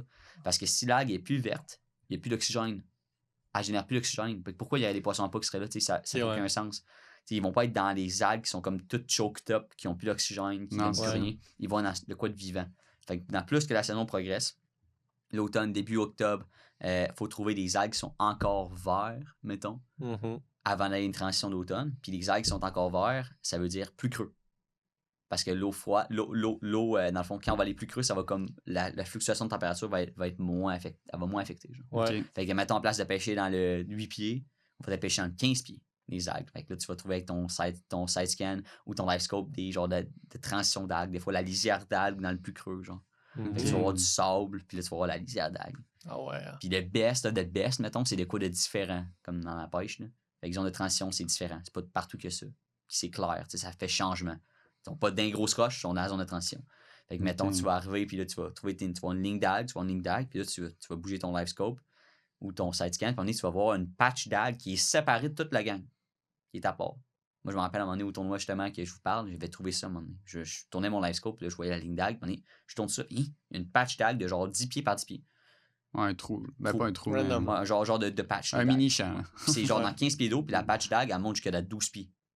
Ça monte 12 pieds d'eau, fait qu'il reste juste 3 pieds c'est vraiment très haut, c'est du potamo. Et là, j'arrive, je tire mon leurre, c'est un jig à chiant, je le tire dans les algues. Mon but, là, c'était de faire la même présentation. Je le tire dedans, puis là, pas genre sur le bord, là, je le tire dans le centre du 10 pieds, avec genre 5 pieds à l'intérieur. Puis là, je prends contact, là, je sens tout de suite un coup sec, je ferre, puis là, genre, je l'ai perdu celle-là là, à monter, mais c'était une 20 quarts, 20-50. C'était une patate. Là, c'était sa mise. C'était quasiment une 5. Là. Genre, tu sais. Ouais. Fait que là, ça m'a comme. Ça m'a catché que des fois, c'est des petits détails. Là, cette journée-là, on a gagné, mais je ne pourrais pas adapter, on n'aurait pas gagné. Là. Mon partner, il a pogné un poisson dans le bag. Moi, j'ai pogné les 4 autres. Je me suis adapté. Parce que je suis parti en exploration. Fait que des fois, il faut savoir. Mais tu as compris aussi de quoi cette journée-là. Là. Non, c'est ça. Mais tu apprends tout le temps aussi, là, d'une certaine façon. Il faut que tu sois prêt à ça. Là. Ouais. Ça devient instinctif. Ouais. Tu sais, à un moment donné, là, ça va vous arriver, là, vous allez être genre. Ouais. Je sais exactement quoi faire, en fait. Tu arrives sur le lac, genre, puis tu vas arrêter de te poser des questions. Tu vas arrêter de overthink. Tu vas juste dire, OK, moi, là, on est tellement d'années, on va faire ça. Puis genre, ça va venir un automatisme. Tu vas savoir déjà quoi chercher. Ouais. Puis souvent, les gens, ils ont tendance à over-focus les techniques. Puis pas assez focusé sur l'endroit. Ouais. Parce que tu peux avoir la meilleure technique dans le mauvais endroit, ça va rien donner, mais si tu as le meilleur area, tu peux avoir la mauvaise technique, tu peux quand même pogner ce poisson. Mais tu sais, c'est ça, c'est que des fois, tu vas arriver dans des situations comme ça. Puis, mais aussi, tu arrives, exemple, sur un super bon spot, mais là, c'est d'analyser, OK, parfait, mais là, ça a l'air d'être une transition de weed à roche ou d'exemple de sable à roche. Ben là, exemple, puis tu sais que c'est telle profondeur, ben tu peux aller... Dépendamment, là, tu vas changer ta technique pour y aller. Exact. Moi, je suis pas, exemple, un pêcheur de crankbait ou des affaires de même. Ouais. Mais j'imagine, le genre de situation, des fois, qui va arriver. Là, tu vois, ça, c'est encore un défi pour moi. Là. Tu parles d'essayer des nouveaux trucs? Ouais, ben non, mais exemple, essayer, là, mettons, OK, là, je sais que c'est un fond de roche, tout. Ouais. Puis qui a l'air d'être bon. Puis là, je vois du fish. Ben, genre, OK, quand est-ce que je vais mettre un crankbait là-bas? Ouais. Est-ce que, tu vois, ça, c'est le genre de situation? Certains baits vont être bons dans certains moments de l'année. Là. Fait que c'est aussi de savoir, c'est aussi développer tes baits de prédilection. Selon moi, c'est bon des fois de commencer d'avoir une base extrêmement solide en finesse, mettons, en matière de finesse. De comprendre, parce qu'il y a des leurres comme, mettons, un chatterbait ou un crankbait, que c'est pas compliqué à pêcher. Tu vas pêcher une fois, tu vas comprendre comment ça marche. Ouais. C'est juste une question après ça de choisir la bonne pesanteur ou la bonne profondeur de nage pour aller chercher, gratter le fond, tu sais. Fait que ça, une fois que tu comprends ça, c'est comme instinctif, c'est facile. Ça, la couleur du leurre en fonction de ce qu'il mange, puis aussi la couleur de l'eau. Il y a plusieurs facteurs qui rentrent là-dedans. Mais moi, mettons, technique de prédilection, Waki, Drop Shot, Ned Rig, Jigashika. Juste si tu maîtrises beaucoup ça, de la finesse. Là. Ouais, si tu maîtrises ça, tu vas déjà master le game. Genre, en général, tu vas être capable de pogner les poissons dans pas mal toutes les températures d'eau, pas mal tous les moments de l'année. Après ça, si tu veux comme plus compliquer les choses ou genre être plus technique, ben là, tu peux aller dans des techniques plus comme poussées, comme mettons, comme je l'ai dit tantôt, le Damiki Rig, là, la tête de jig avec un poisson à pas en imitation. Là. Ouais. Je dis tout le temps ça comme si j'étais un braconnier. Ouais, on se comprend, là? Genre, leur soupe. Leur soupe, j'ai de la misère à le leur dire en soupe. passé. Je dirais un genre soft plastique. Là, fait que, un soupe plastique. that's it. Ouais. Puis après ça, des leurres durs, ben, top water, c'est tellement intéressant. Plusieurs leurres comme ça qu'on peut aussi aller dans la direction de l'essayer. Ouais. Mais dans le fond, plus que tu avances en pêche, plus qu'il faut que tu partes des fois. Puis tu te dis, OK, là, aujourd'hui, là, je me limite à cette technique-là. Ouais. Genre, tu te dis, OK, là, j'essaie chatterbait all the way. Je vais master chatterbait aujourd'hui, j'essaie juste ça. Ouais. Après ça, tu te dis, je vais avoir un spinnerbait. Ou après ça, tu te dis, alors, le surface, je pêche pas tant, je pêche juste au chapeau. Je vais essayer maintenant de pêcher avec un popper. Ouais. Essayer de comprendre la cadence du popper. Comment faire lever des poissons. Parce que des fois, le popper, moi, je le pêche dans 20 pieds d'eau, puis je fais partir le poisson de 20 pieds jusqu'à la surface. Là. Ah ouais. C'est pas juste un leurre de shallow, là, c'est un leurre de deep aussi. Là. Ah ouais. Ouais. Fait que, Tu vois, ça, je le fais moins.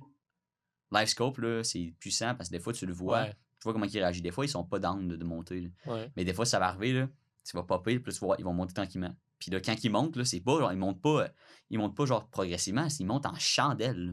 Voilà, puis ils vont riser dessus direct, là, c'est malade, ben raide. Tu sais que ça s'en vient, là, tu t'attends, tu te dis, OK, ça y est, ça en vient. Pouf, pow! C'est trippant, là. Ah ouais. Ça fait quasiment le saut, là. T'aurais pas de live scope, tu fais un saut, là. C'est comme tellement genre out of nowhere, là, tu sais. Ouais. Fait que, ouais. OK. Période de... Fait que là, transition. Tantôt, tu parlais aussi, exemple, en juillet, tu disais, en juillet, faut genre, je le trouve. Ouais. Mais comme, est-ce que c'est quoi? C'est-tu un genre de gray area ou est-ce que ça, genre, ça varie beaucoup? Je sais, pour vrai, moi, c'est drôle à dire. Genre, il y a des moments, mettons, comme genre juillet, où genre, la spawn, c'est des moments où est-ce que genre, j'ai jamais vraiment pris le temps de genre, mettons, la petite bouche, je sais où est-ce qu'elle va se reproduire, puis la grande bouche, je sais pas tant, genre, tu comprends? Okay. Il y a des places que c'est des zones grises pour moi, mais genre, moi, c'est pas important pour moi de savoir des trucs techniques comme ça. Parce que en y allant, puis en scannant, puis en éliminant les options, c'est ça la pêche, t'élimines. Ça sont pas là live, enlève ça, t'as des options. Ils sont pas là, enlève ça. Ah, ils sont là, ok. T'as peut-être pas trouvé les grosses, mais t'as trouvé qu'elles sont peut-être dans le 10 pieds. Ok, essaie de raffiner. Ils sont où, sont sur quoi, qu'est-ce qu'ils font. Tout le temps de poser des questions. Fait que pour moi, c'est pas tant important de connaître toute la fonte en comble. C'est très instinctif, la pêche. Faut être capable de taper dans son instinct de pêche, de pêcheur, tu sais. Ben, ça reste une track, fait que justement, t'élimines puis tu veux savoir il est où, là. Exact. Fait que, tu sais, l'important, c'est le résultat final. Genre, c'est pas, en tant que en tournoi, c'est plus le résultat final. Quand on fait de la pêche pour le plaisir, genre, c'est le fun de le trouver dans la journée. Ouais. Genre, moi, c'est pas grave si la journée 1, je le trouve pas. Puis la journée 2, je le trouve. Parce que moi, j'ai 2 journées de pratique, tu comprends? Ouais, OK. Fait que pour moi, l'important, c'est la journée du tournoi, je suis prêt. Puis à chaque fois, on réussit à faire de quoi parce qu'on comprend le poisson en général. Fait que, tu sais, puis shallow, là, des poissons shallow, là, en eau plus profonde, il y en a presque tout le temps en lac, même plus tard en saison. Là, tu peux quand même en trouver dans l'eau plus profonde. Puis il y a comme des groupes de poissons qui vont aller plus profonds, puis des groupes de poissons qui vont rester plus shallow. Ouais. L'automne, quand ça arrive, ça va être plus deep, là, c'est sûr. Mais mettons, en août, tu peux trouver des poissons dans plus creux aussi. Là. Ils sont pas juste sur le bord des algues. Là. Des fois, ils peuvent en avoir dans le 20 pieds, avec une structure spécifique qui les attire. Ouais. Fait que, tu sais, c'est tout le temps... Faut tout le temps que t'évalues, genre. Qu'est-ce que tu veux faire, en fait? C'est plus ça. Tu veux-tu plus être un pêcheur de shallow ou tu veux être un pêcheur de deep? Il y a des moments où tu vas être vraiment mieux de pêcher shallow, puis des moments où tu vas être mieux de pêcher deep, mais tu peux quand même pêcher deep à l'année ou suspendu. Ou, il y a comme tout le temps de quoi à faire. Dans les grands lacs, il y a du monde qui pêche dans 50 pieds d'eau des poissons, des achikas à petite bouche, là, sur des bancs de Cisco là, ou des affaires de même. Puis sont offshore, là, genre, sont vraiment loin de toutes les berges. Là. Ils peuvent être à 2 km, 2-3 km de la berge le plus proche. C'est juste... Faut que tu choisisses c'est quoi tu veux faire. Puis après ça, il y a des moyens de s'améliorer là-dedans. Puis, ouais.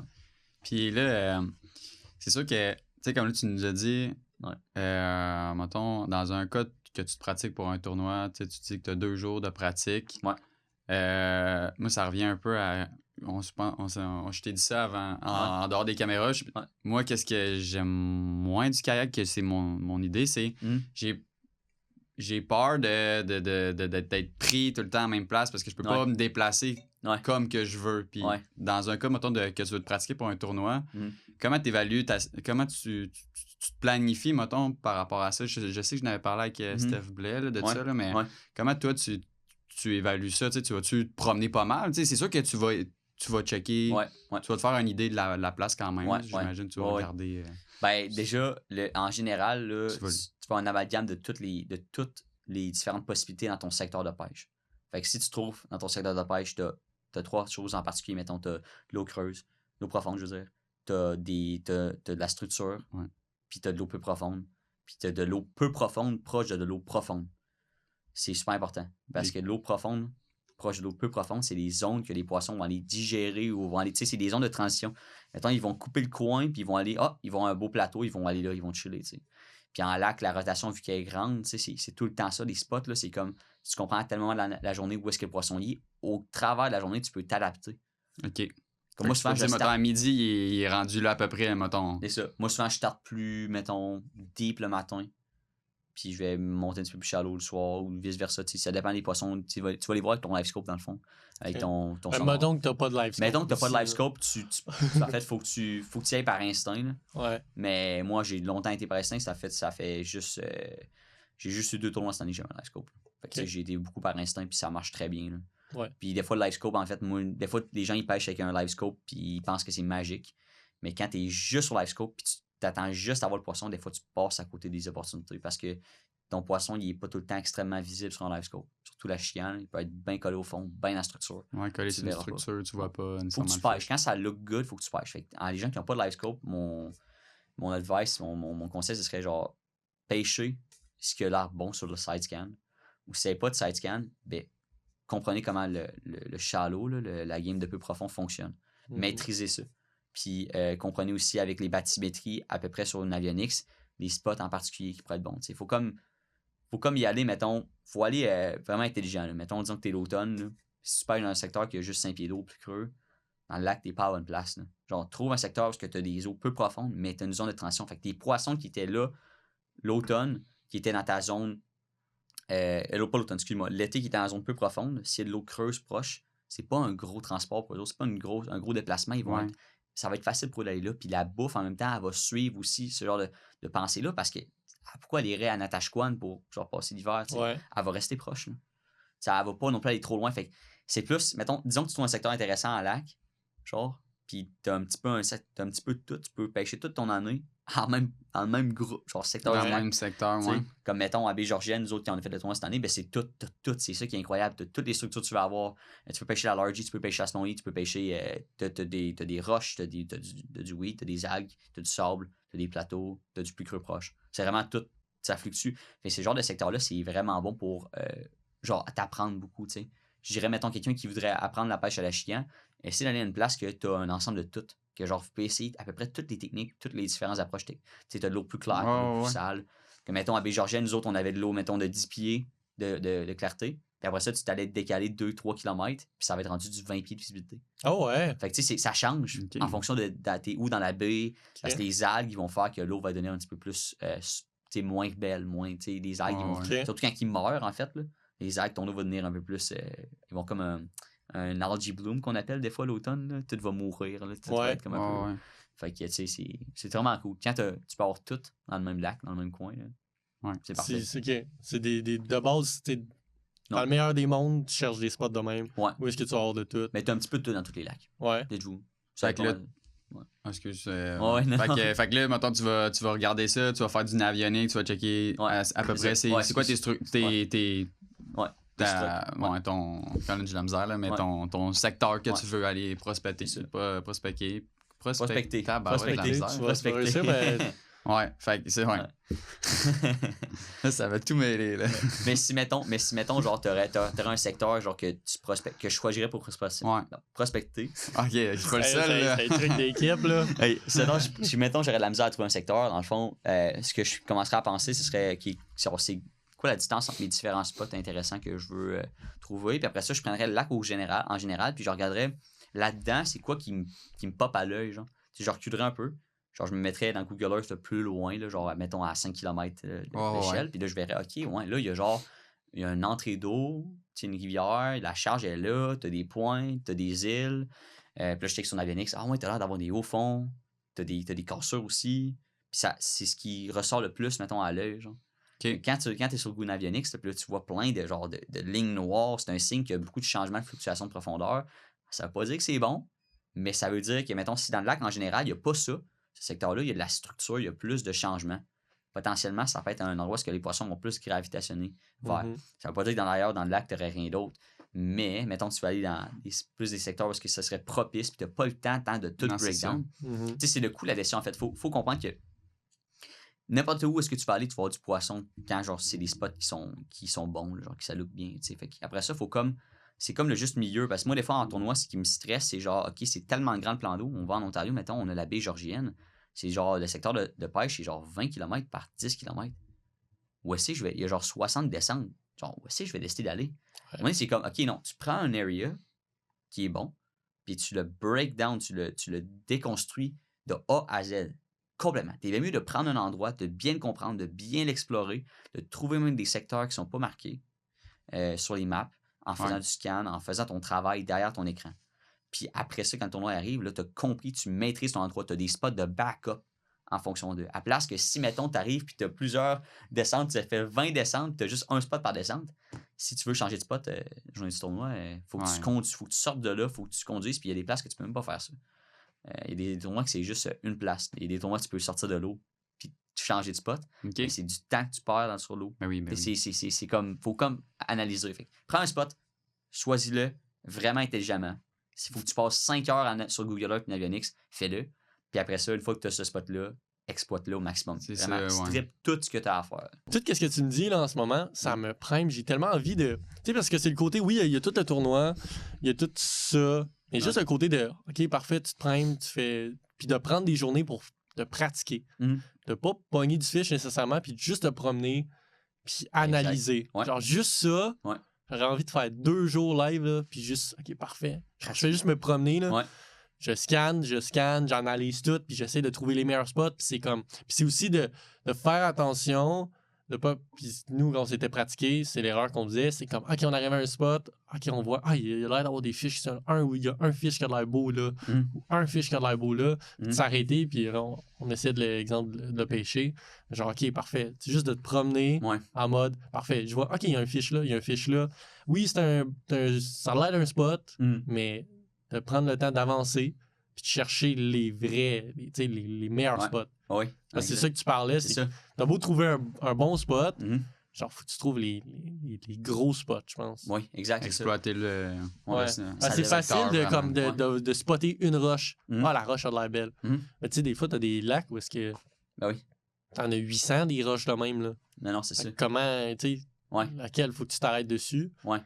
Ben, c'est ça, ça vient avec l'expérience, là, tu finis par comprendre tout ça, puis tout s'éclaire à un moment donné, puis ça devient combiné, puis c'est ça qui est nice à un moment donné, c'est comme n'importe quel skill, quand tu développes, tu deviens comme un expert à ça.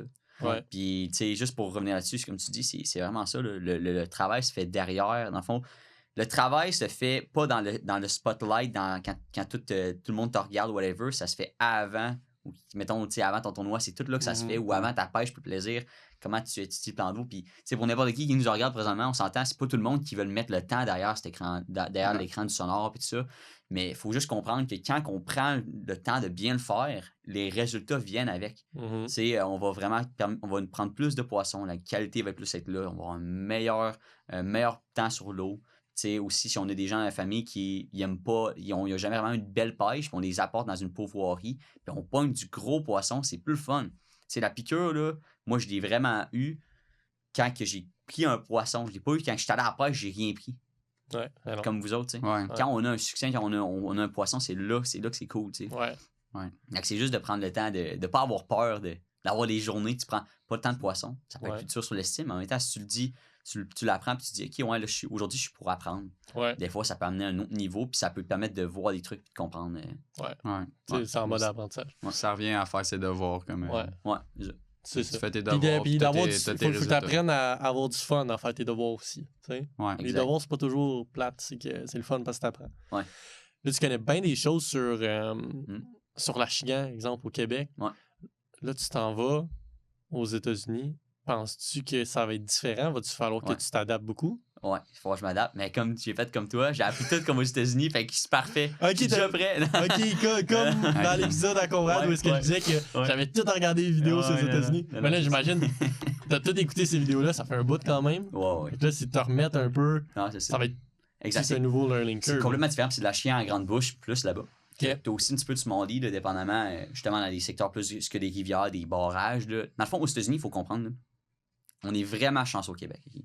Québec et Canada, on est tellement chanceux, c'est incroyable. On a nos plans d'eau avec plein de différents types de plans d'eau. On a des plans d'eau comme les Grands Lacs qui sont immenses, de la profondeur, de l'eau super claire.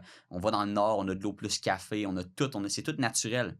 Aux États-Unis, 90% des lacs passés des États qui sont nord, genre Ohio et tout ça, ça va être des river systems qu'on appelle. Donc, c'est des rivières qui ont eu des barrages qui fait que le débit d'eau il est moins grand. Puis ça leur remplit un peu ce secteur-là. Il y a des arbres morts au fond de l'eau, mais c'est pas naturel, c'est des barrages. Fait que, tu sais, c'est des plein... Dans le fond, comment on va regarder ces lacs-là sur Navionics, là? Ça va ressembler à une veine, puis t'as plein de petites veines qui viennent rencontrer la veine. T'as le Main River Channel qui appelle, donc t'as le lit de la rivière traditionnelle qui est là, avant que ça soit rempli. Donc t'as ce long creux, là, tu vas avoir super creux au centre du lac. Puis après ça va être plus shallow, tu vas avoir des bumps. Puis après ça, c'est plein de petits ruisseaux qui se déversent dans la plus grosse rivière. Fait que ça fait plein de river channels. Fait que là-dedans, quand tu rentres dans ces secteurs-là, dans ces creek channels, t'as plein de sous-branches, t'as plein de petites pointes, de petits coins, t'as différents types de fonds parce que le courant fait que ça gratte le fond. Ça vient le rendre plus dur parce que ça enlève toute mettons, la vase qu'il y avait. Fait que tu sais, ça va venir à la place, mettons, dans certains coins, surtout dans les tournants, donc c'est là que ça va frapper, ça va accélérer. Tu vas avoir du sable, puis tu vas avoir du gravier. Fait que eux, là-bas, ils pêchent beaucoup la chican sur des hard spots qu'on appelle. Les hard spots, c'est du gravier au travers du sable. Fait que c'est quasiment comme un nid à chiant, mais en fait, des fois, ça peut être très gros. Ça peut être immense, ça peut être 100 pieds de large, là, tu sais. Puis c'est un secteur que les poissons vont avoir tendance à gravitationner vers. Après ça, pour les poissons à pas, je sais pas. Je connais pas vraiment ce que les poissons à pas sont là. J'ai pas encore pris le temps de faire ça, mais je sais que les achicans sont là. Puis on pêche pas les poissons à pas, on pêche les basses. Fait que tant que tu sais que le bass est là, c'est ça qui est important. Tu sais, là-bas, là, ils pognent des 7 livres, des 8 livres, des 9 livres, des 10 livres. Puis même jusqu'aux États-Unis, on peut aller jusque dans 15-16 livres au Texas, les États comme ça. Fait qu'on parle, là, tu sais, quand on prend une 5 livres au Québec, là, c'est gros une 5 livres. Là. Ouais, c'est ça. Tu sais, 5 livres pesés, pas une 5 livres. Ah, je pense que c'est une 5 livres, tu sais, comme le monde des fois dit. Là. Non. Mais une vraie 5 livres, là, c'est énorme. Fait que dites-vous 10, 15 livres, 12 livres. Tu sais, c'est vraiment gros. Puis ce qui est cool, c'est que ça, c'est la génétique du Sud. Fait que dans le fond, tu as 2 génétiques d'Achican Grande Bouche. Okay? Tu as la Southern Strain, qui est celle-là plus du Sud, donc qui part de la Floride. C'est la Florida Strain. Fait que dans le fond, elle, on la retrouve au travers des États-Unis jusqu'en Californie. Okay. Puis on va aller ici au Québec. L'une, c'est la Northern Strain. Fait qu'elle est un petit peu différente comment elle va grossir. La chican à grande bouche du Québec va vivre jusqu'à peu près 17-18 ans, même des fois 20 ans dans certains spécimens quand ils sont plus gros. La chican à grande bouche aux États-Unis, ça va vivre jusqu'à 14 ans maximum pour les plus gros spécimens. Puis à 12 ans, ils vont être déjà... Attends, à 10-12 ans, ils peuvent être 10 livres et plus. Là. Ah ouais. Nous, au Québec, là, un achican de 10 ans, là, il est peut-être 3 livres et demi, 4 livres. Là. Ah ouais. Fait que c'est vraiment, ça change. Okay, c'est différent, là. C'est différent. Parce que eux, en gros, de base, de ce que je me dis, c'est que il fait chaud, il fait vraiment plus chaud à l'année. Fait qu'ils mangent à l'année. Exact. Tout, plus de bouffe. Fait que il continue de manger puis il grossit tout le temps. Exact. Mais en même temps, ce qui est drôle, différent avec ces achicans-là, c'est que, mettons, les fronts froids, ils vont réagir beaucoup plus ardument là-bas. Ah ouais? Ça les frappe. C'est encore plus frappant pour eux autres. Puis, en plus, aux États-Unis, mettons, en Floride, là, des fois, ça peut arriver là, que genre pendant 2 semaines, là, genre, c'est extrêmement difficile, même pour les pêcheurs professionnels, de faire des belles pêches à la chicken grande bouche à cause de la température. Ça change. Des fois, là, ça peut être pendant 2 heures, là, c'est go, go, go. Tu vois, il peut faire un sac de 25 livres, 26 livres, même des fois 30 livres. Donc, 5-6 livres aux États-Unis, là, c'est pas infaisable. Même des bagues, des fois, c'est 35 livres. Fait que c'est 5-7 livres. C'est des gros fiches. Là. Mais ça va arriver des fois que ça va être pendant 2 heures, ça va être intense pour ça. C'est mort. Puis c'est pas parce que genre les poissons, il est plus là, c'est qu'ils veulent plus mort. Puis ça peut arriver des fois ils peuvent quand même réussir à en faire mordre parce que c'est les meilleurs pêcheurs au monde, mais c'est pas facile. Ici au Québec, là, moi je me suis jamais cassé la tête, je me suis jamais dit je sais pas s'ils vont mordre.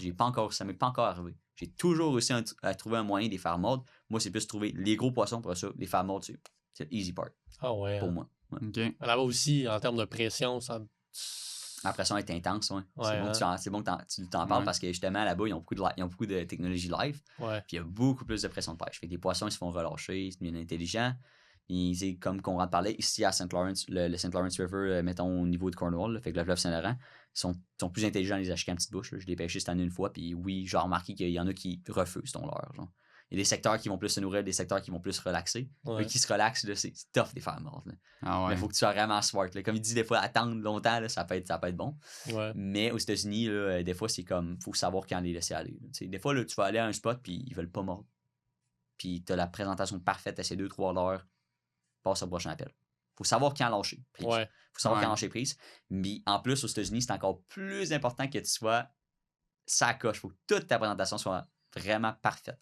Parce que les petits détails font toute la différence. Puis des fois, il faut que tu réussisses à trouver un nouveau leurre que personne connaît ou t'inventes de quoi. Aux États-Unis, là, des fois, il y a comme des leurres en particulier qui sont inventés. Là, puis si toi, tu es capable d'avoir l'info avant tout le monde, là, tu peux vraiment pogner des gros fiches parce que c'est quelque chose de différent. Ils sont rendus conditionnés à des leurres spécifiques. T'as pas ceci. J'espère que ça ne deviendra jamais de même. Ben, tu sais, comme Jolie, toi, tu t'arrêtes pas de parler depuis l'épisode à Florian, là, que t'es super primé là, à pêcher avec les dice. Les dice. Les dice. Mais tu vois, moi, dans ma tête, tu vois, moi je suis un peu moins là-dedans parce que je me dis, les dice doivent être tellement populaires, doivent tellement marcher.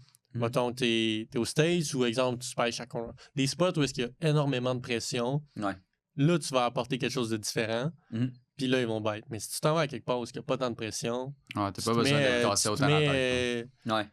Tu te mets un drop shot normal là, avec n'importe quoi. Puis ça va être... Tu vas pas avoir l'impact que tu vas avoir que, mettons, aux États-Unis, que là, ils se sont mis à pêcher avec ça. Les premiers qui sont arrivés avec des dice, ils ont dû capoter. Là. Ben non, c'est ça. C'est comme des leurres vraiment différents. Encore là, je veux juste pour que l'audience sache quoi un dice. Un dice, c'est vraiment une touffe de... En fait, c'est comme vraiment un cube en plastique, un rubber, un peu le même plastique qu'il y a dans leur soupe. Puis après ça, t'as plein de petits poils qui sortent de ça en plastique. Là, c'est comme des petites... Ça a l'air un genre de microbe. Là. Un genre de microbe, exact. C'est un microbe en rubber. Ça ressemble à rien. Ça ressemble à rien, mais c'est toute l'action du monde, puis ça trigger des fiches. C'est nouveau, fait que tu sais, c'est bon là, même aux États-Unis. Par exemple, plus que ça va progresser, c'est un leurre qui ressemble à rien. Il y a des bonnes chances que les poissons deviennent conditionnés et ne soient plus intéressés. Mais c'est encore drôle parce qu'il y a des leurres qu'on se disait ça il y a 5 ans, parce qu'ils ont été pêchés par tous les pros puis sont encore très bons aujourd'hui. Il y a des leurres que c'est assez intéressant à quel point que des poissons, des fois, ils overthink pas. Quand c'est une question de les faire réagir, tant que le leurre fasse de la vibration, puis il n'a pas le temps de penser trop, il l'attaque. C'est instinctif. Mais non, c'est sûr qu'ici au Québec, on est chanceux d'avoir puis au Québec et au Canada en général, nos poissons ont un peu de pression. Là. Fait que c'est le fun de pêcher ici, pour ça. Parce que c'est facile. C'est facile. Non, mais c'est facile pour tout le monde, là. C'est facile. Si t'es trouves, ça va être facile de les faire mordre. C'était le bon leurre, celui le bon leurre. Mettons, moi, le Nedrig, mettons, là. Tout le monde pêche le Nedrig avec une tête traditionnelle. Moi, je rajoute une petite twist là-dessus, puis ça fait toute la différence. OK. C'est un petit twist. Ouais, un petit twist. Fait, des fois, c'est juste de changer un peu la donne de la présentation, puis ça paye plus. Fait que c'est comme des fois, est-ce que, mettons, tout le monde pêche avec un jig à chigan avec des poils bleus et noirs, mettons. Mais disons que t'as-tu déjà essayé de pêcher à la place avec un jig à chigan blanc, mettons. Contrasté. Puis tu veux dire quoi par jig à chigan, là? Donc, c'est une tête plombée avec plein de petites poils, une jupette, en fait. Puis là-dessus, on va mettre un leurre soupe en plastique, souvent une écrevisse, une imitation d'écrevisse. OK. Fait que ça va être comme une tête de chatterbait, un peu? Ouais. Parfait. Est-ce que tu parles de ceux, exemple, avec des weed guards? Ouais, t'as un weed guard. Ouais. OK. Mais tu peux ne pas en avoir aussi. OK. Mais il y a plusieurs moyens de le pêcher. Comme moi, cette année, j'ai essayé des techniques. Là, on appelle ça stroking et jig. Fait que dans le fond, tu prends ta rod, tu donnes un coup sec. Dans le fond, c'est comme tu prends ta slackline. OK, tu donnes un... Dans le fond, tu reprends ta tension rapidement. OK. Dans le fond, c'est que ton saut que ton jig à chien va faire, il va pas être très grand. Là, parce que tu fais pas tension comme ça en ferrant. Tu le fais dans ton loose. Ouais, tu le fais dans ton loose. Fait qu'à un moment donné, ça prend la tension vraiment rapidement. Puis tu redescends tout de suite à camp. Fait que ton leurre fait... il redescend tout de suite. OK, Puis à un ouais. moment donné, là, ça fesse fort. Là, genre. Ah ouais. Et justement, je faisais ça au tournoi que je parlais. Là, quand je déchirais les algues, là, je donnais un coup sec, puis après ça, je laissais tomber. Parce que c'est un peu comme ça qu'un écrevisse va se déplacer. Ouais, ben, surtout, c'est qu'il faut comprendre que c'est la descente qui trigger le poisson souvent. C'est Ouais. la réaction du prédateur, ça va être sur la descente. Il faut comprendre c'est quand est-ce qu'il mord dans le tir. Faut pas non seulement t'analyser ton leurre, mais comment tu le travailles à ce moment-là. Puis c'est pas facile parce que des fois, tu vas pêcher au jerkbait, mettons. Puis là, tu vas te donner des coups, tac, puis tu réalises pas combien de temps j'ai attendu pour ma pause avant qu'il attaque. Parce qu'il y a tout le temps un pattern différent. Fait que là, des fois, lui, une journée, ça va être juste 5 secondes. Des fois, il faut que tu attendes 15 secondes. Puis là, c'est long, là, 15 secondes. C'est comme tac, là, t'attends. Puis à un moment donné, ton fil va partir. Puis là, tu vas dire, OK, ça y est, il vient de le prendre. C'est comme, faut tout le temps t'analyser. Ouais. Mais, ouais. Tout le temps, la petite twist. Cherche jerkbait, pourquoi tu commandes. Hey, jerkbait, là. Ça, j'ai hâte de m'en de pêcher avec quelqu'un qui sait bien le pêcher parce que. C'est compliqué. Ouais, on dirait que ça me. En tout cas, je l'ai essayé. À chaque fois que je l'essaye, là, je me donne un peu de chance. Puis après, mais j'ai pas des bons résultats avec. Ouais. Mais je lâche pas. Mais je veux c'est vraiment une bonne technique. Fait que je veux la comprendre. Puis c'est une technique le fun. J'ai l'impression que quand ça mord, c'est nice tout. Ouais. Et aussi, tu sais, c'est d'analyser tous les petits détails quand tu jerks. Ouais. M'a donné le plus gros cheat code pour les leurres, qui est la couleur des leurres. Parce que tout le monde pêche les leurres en fonction de ce qu'ils mettent. Moi, je vous dis la technique pour qu'un leurre fonctionne, là, la couleur, là, surtout pour le jerkbait, c'est la technique une des techniques les plus complexes dans la pêche. Là. Genre, facilement. Parce que t'as plusieurs types de jerkbait. T'as des jerkbaits qui flottent, jerkbait qui cale, puis jerkbait qui suspend. T'as au niveau de la profondeur de ta bavette qui va aller. T'as ta cadence, t'as plusieurs choses à penser. Des fois, il faut juste même que tu le ramènes. Pas besoin de le jerker. Là. Fait que la couleur de ton leurre, tu veux qu'il disparaisse dans l'eau, puis tu veux qu'il ressorte un peu. C'est la technique, pour moi, pour le doré, pour l'achigan qui fonctionne le mieux. Fait que, mettons, tu vas dans le nord, à Chibougamau. Tu peux prendre la couleur Chibougamau Glow de NXS. Et là, NXS, moi, je prends, mettons, le Dead Shad. OK? Le Dancing Dead Shad, c'est en 4 pouces dans le Chibougamau Glow. J'ai fait une pêche phénoménale au fleuve avec mon ami Jess Hunter à un moment donné. Il me disait, il a vu ma couleur de l'or, il a dit, voyons, tu fais quoi avec ça? C'est une couleur dans le nord. Je dis, check bien ça. Parce que l'eau était café un peu, au fleuve, elle était un petit peu sale, tu sais. Puis de l'or, il y a une partie qui est brune, puis la queue est orange glow. Fait que ça contraste. Puis man, j'ai pogné, j'étais complètement, je suis désolé Jess si c'était good ça, là. ça a été une pêche vraiment, vraiment bonne pour moi, toi, ça a été plus difficile, mais j'ai pogné 29 pouces, un doré de 29 pouces. J'ai pogné basse de 5 livres en jig, basse de 5 livres et quart, basse de 4 livres 3 quarts. Ça a été vraiment une pêche incroyable. Puis c'est juste cette différence-là, cette petite couleur-là qui change, qui fait toute la différence. Puis je l'applique dans toutes mes pêches au doré que je fais, peu importe si c'est au fleuve ou même en lac des fois. Là. Puis je vais changer mes couleurs de leurre très souvent. Moi, je change souvent mes couleurs de leurre parce que des fois, ça fait une petite différence. Tu sais que le poisson, il est là, il y a un intérêt à ton leurre, mais il n'y a pas de trigger. Il est juste à le bord de l'attaquer. Tu le vois, il y a un intérêt, mais il ne vient pas le chercher complètement. Essayer de comprendre pourquoi. Des fois, même juste une question de soleil. Tu ton soleil, des fois, il y a des nuages qui passent. Là. Ça fait juste changer l'éclairage pendant peu de temps. Et un backup de leurre collé à toi. Quand tu pêches au drop shot ou au Nedrig, juste à côté de toi, puis change-le. Vite, switch ça. Tire. Des fois, ça fait la petite différence. Moi, souvent, j'ai 2-3 couleurs proches de moi que je peux rapidement changer.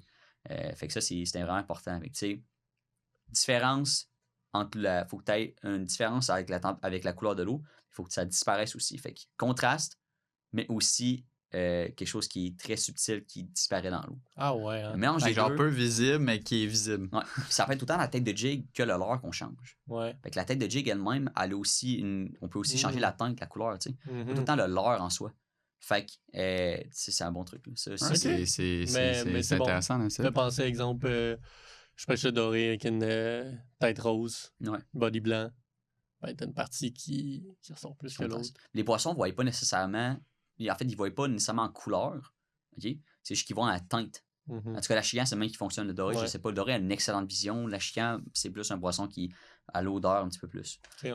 Mais ils ont, tu sais, dans le fond, ils voient en teinte. Fait que dis-toi que, mettons, ton noir, mettons, un jig achigan noir et bleu, ben black and blue en anglais. Ton achigan le voit comme ton jig qui est noir, il va le voir en noir, puis ton bleu, il va le voir comme en gris. Il y a des couleurs que selon la profondeur et la teinte, elle change. Hein? Exact. Je pense que ça, le noir puis le bleu, c'est une des plus visibles profonds, je pense. Exact, c'est ça. Le bleu, c'est la couleur la plus visible en obscurité. Puis, 100%. Fait que c'est ça. Des fois, on va jongler avec ça. Puis, c'est ça. Faut aussi penser que les menés ont toujours un ventre plus clair puis un dos plus foncé. Fait que pour ce que le dessus, quand on le regarde, le poisson prédateur le regarde d'en dessous, c'est blanc comme le soleil, c'est le reflet, fait que ça se voit moins bien. Puis d'en haut, c'est noir comme la lisse. Comme le profondeur de. Fait que c'est ça, il faut comme contraste et aussi quelque chose qui pop. Si tu le regardes côté amené, ça a l'air full visible. Tu le regardes d'en haut. C'est ça, tu le vois pas tant bien. Dans le sable. Là. C'est vrai, ça. C'est good info. Good info sur les couleurs, pour vrai. C'est bon, c'est intéressant. Ça me challenge parce que j'avais comme un peu un thinking ces couleurs où est-ce que j'étais un peu set là, dans ma tête puis me concentrer sur ces techniques. Mais là, de rajouter une petite twist ces couleurs... En même temps, faut pas l'overthink non plus. Il y a des couleurs en général qui sont bonnes. Mettons Green Pumpkin. C'est toujours un staple. Black and Blue. C'est bon. Parce que Green Pumpkin Party, c'est ça. Quand on fait le funky, on met le party. J'aime bien cette couleur-là. Le party, c'est intéressant parce qu'il y a quand même une petite différence entre le Green Pumpkin et le party. Mettons, vous ça doit être sûrement le Senko que vous prenez. OK. Avez-vous remarqué que, mettons, le Senko dans le Green Pumpkin, le vert, il est plus un vert genre forêt.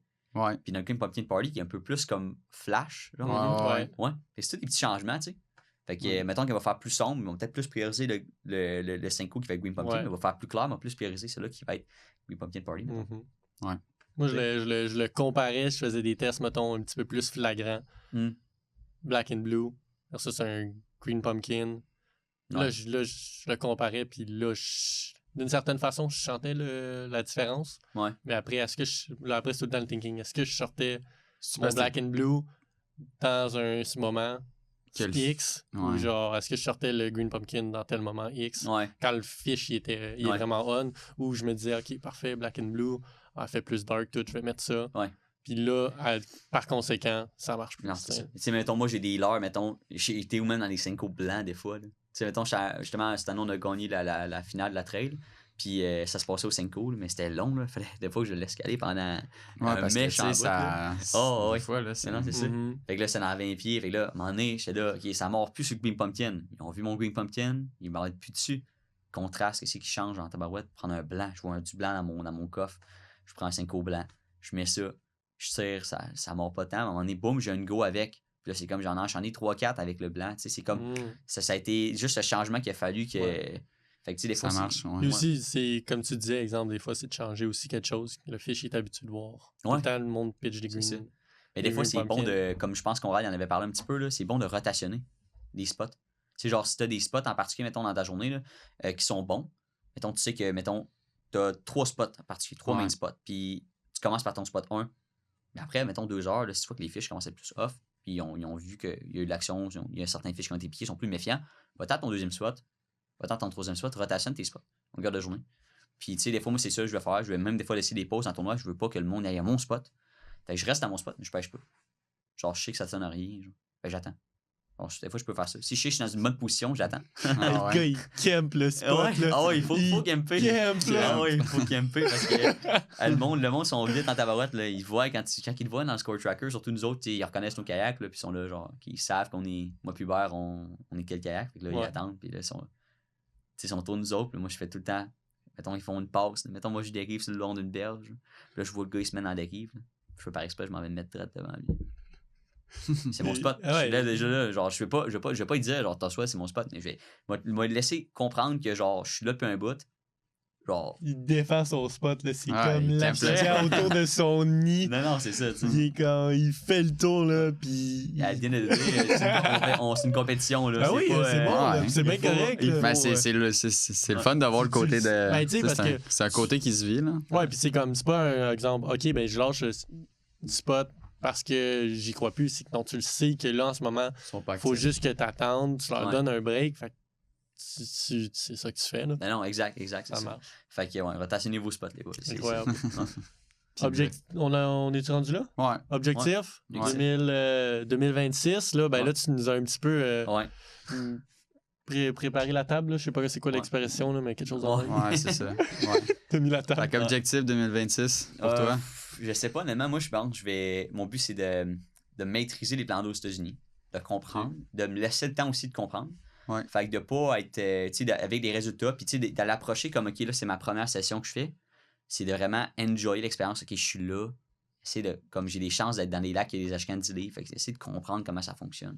Puis, Ouais. tu sais, comme ça, je vais avoir ma deuxième année va être meilleure. Tu sais, moi, quand je vais retourner, je vais être meilleur, plus informé. Puis ça va me servir aussi ici. Tu sais. Fait que c'est comme de me donner la grâce de, OK, c'est une nouvelle adaptation, tu as maîtrisé ici au Québec les plans d'eau en lac plus un peu. Je suis pas le meilleur du monde. Tu sais, je peux pas dire que j'ai maîtrisé à 100% parce qu'il y a toujours de quoi qu'on peut apprendre. Mhm. Mais j'ai compris comment plus ça fonctionne ici. Maintenant, comprendre comment ça fonctionne là-bas. Puis avoir des résultats. C'est Ah ouais. ça, c'est le but. Tu sais. Fait que, Ouais, 100%. ouais, ça va être possible tu sais, de me suivre aussi là, tu sais, sur les réseaux sociaux. Ouais, Ouais, c'est c'est ça. C'est ce qui amène la prochaine question. Ouais. Les gens, parce que tu sais, tu fais des vidéos, t'en Ouais. parles, c'est ça que c'est le fun, Ouais. regarder tes vidéos. Fait que si le monde, ils veulent te suivre, ils vont sur... Donc, t'es sur... Joe's Fishing. Donc, Joe's Fishing sur YouTube. Comment ça s'écrit? Joe's Fishing, c'est Josfishing, mais c'est un J majuscule sur YouTube puis sur TikTok. Vous pouvez me suivre là-dessus. Puis sur Instagram, Facebook, c'est Joseph Boily.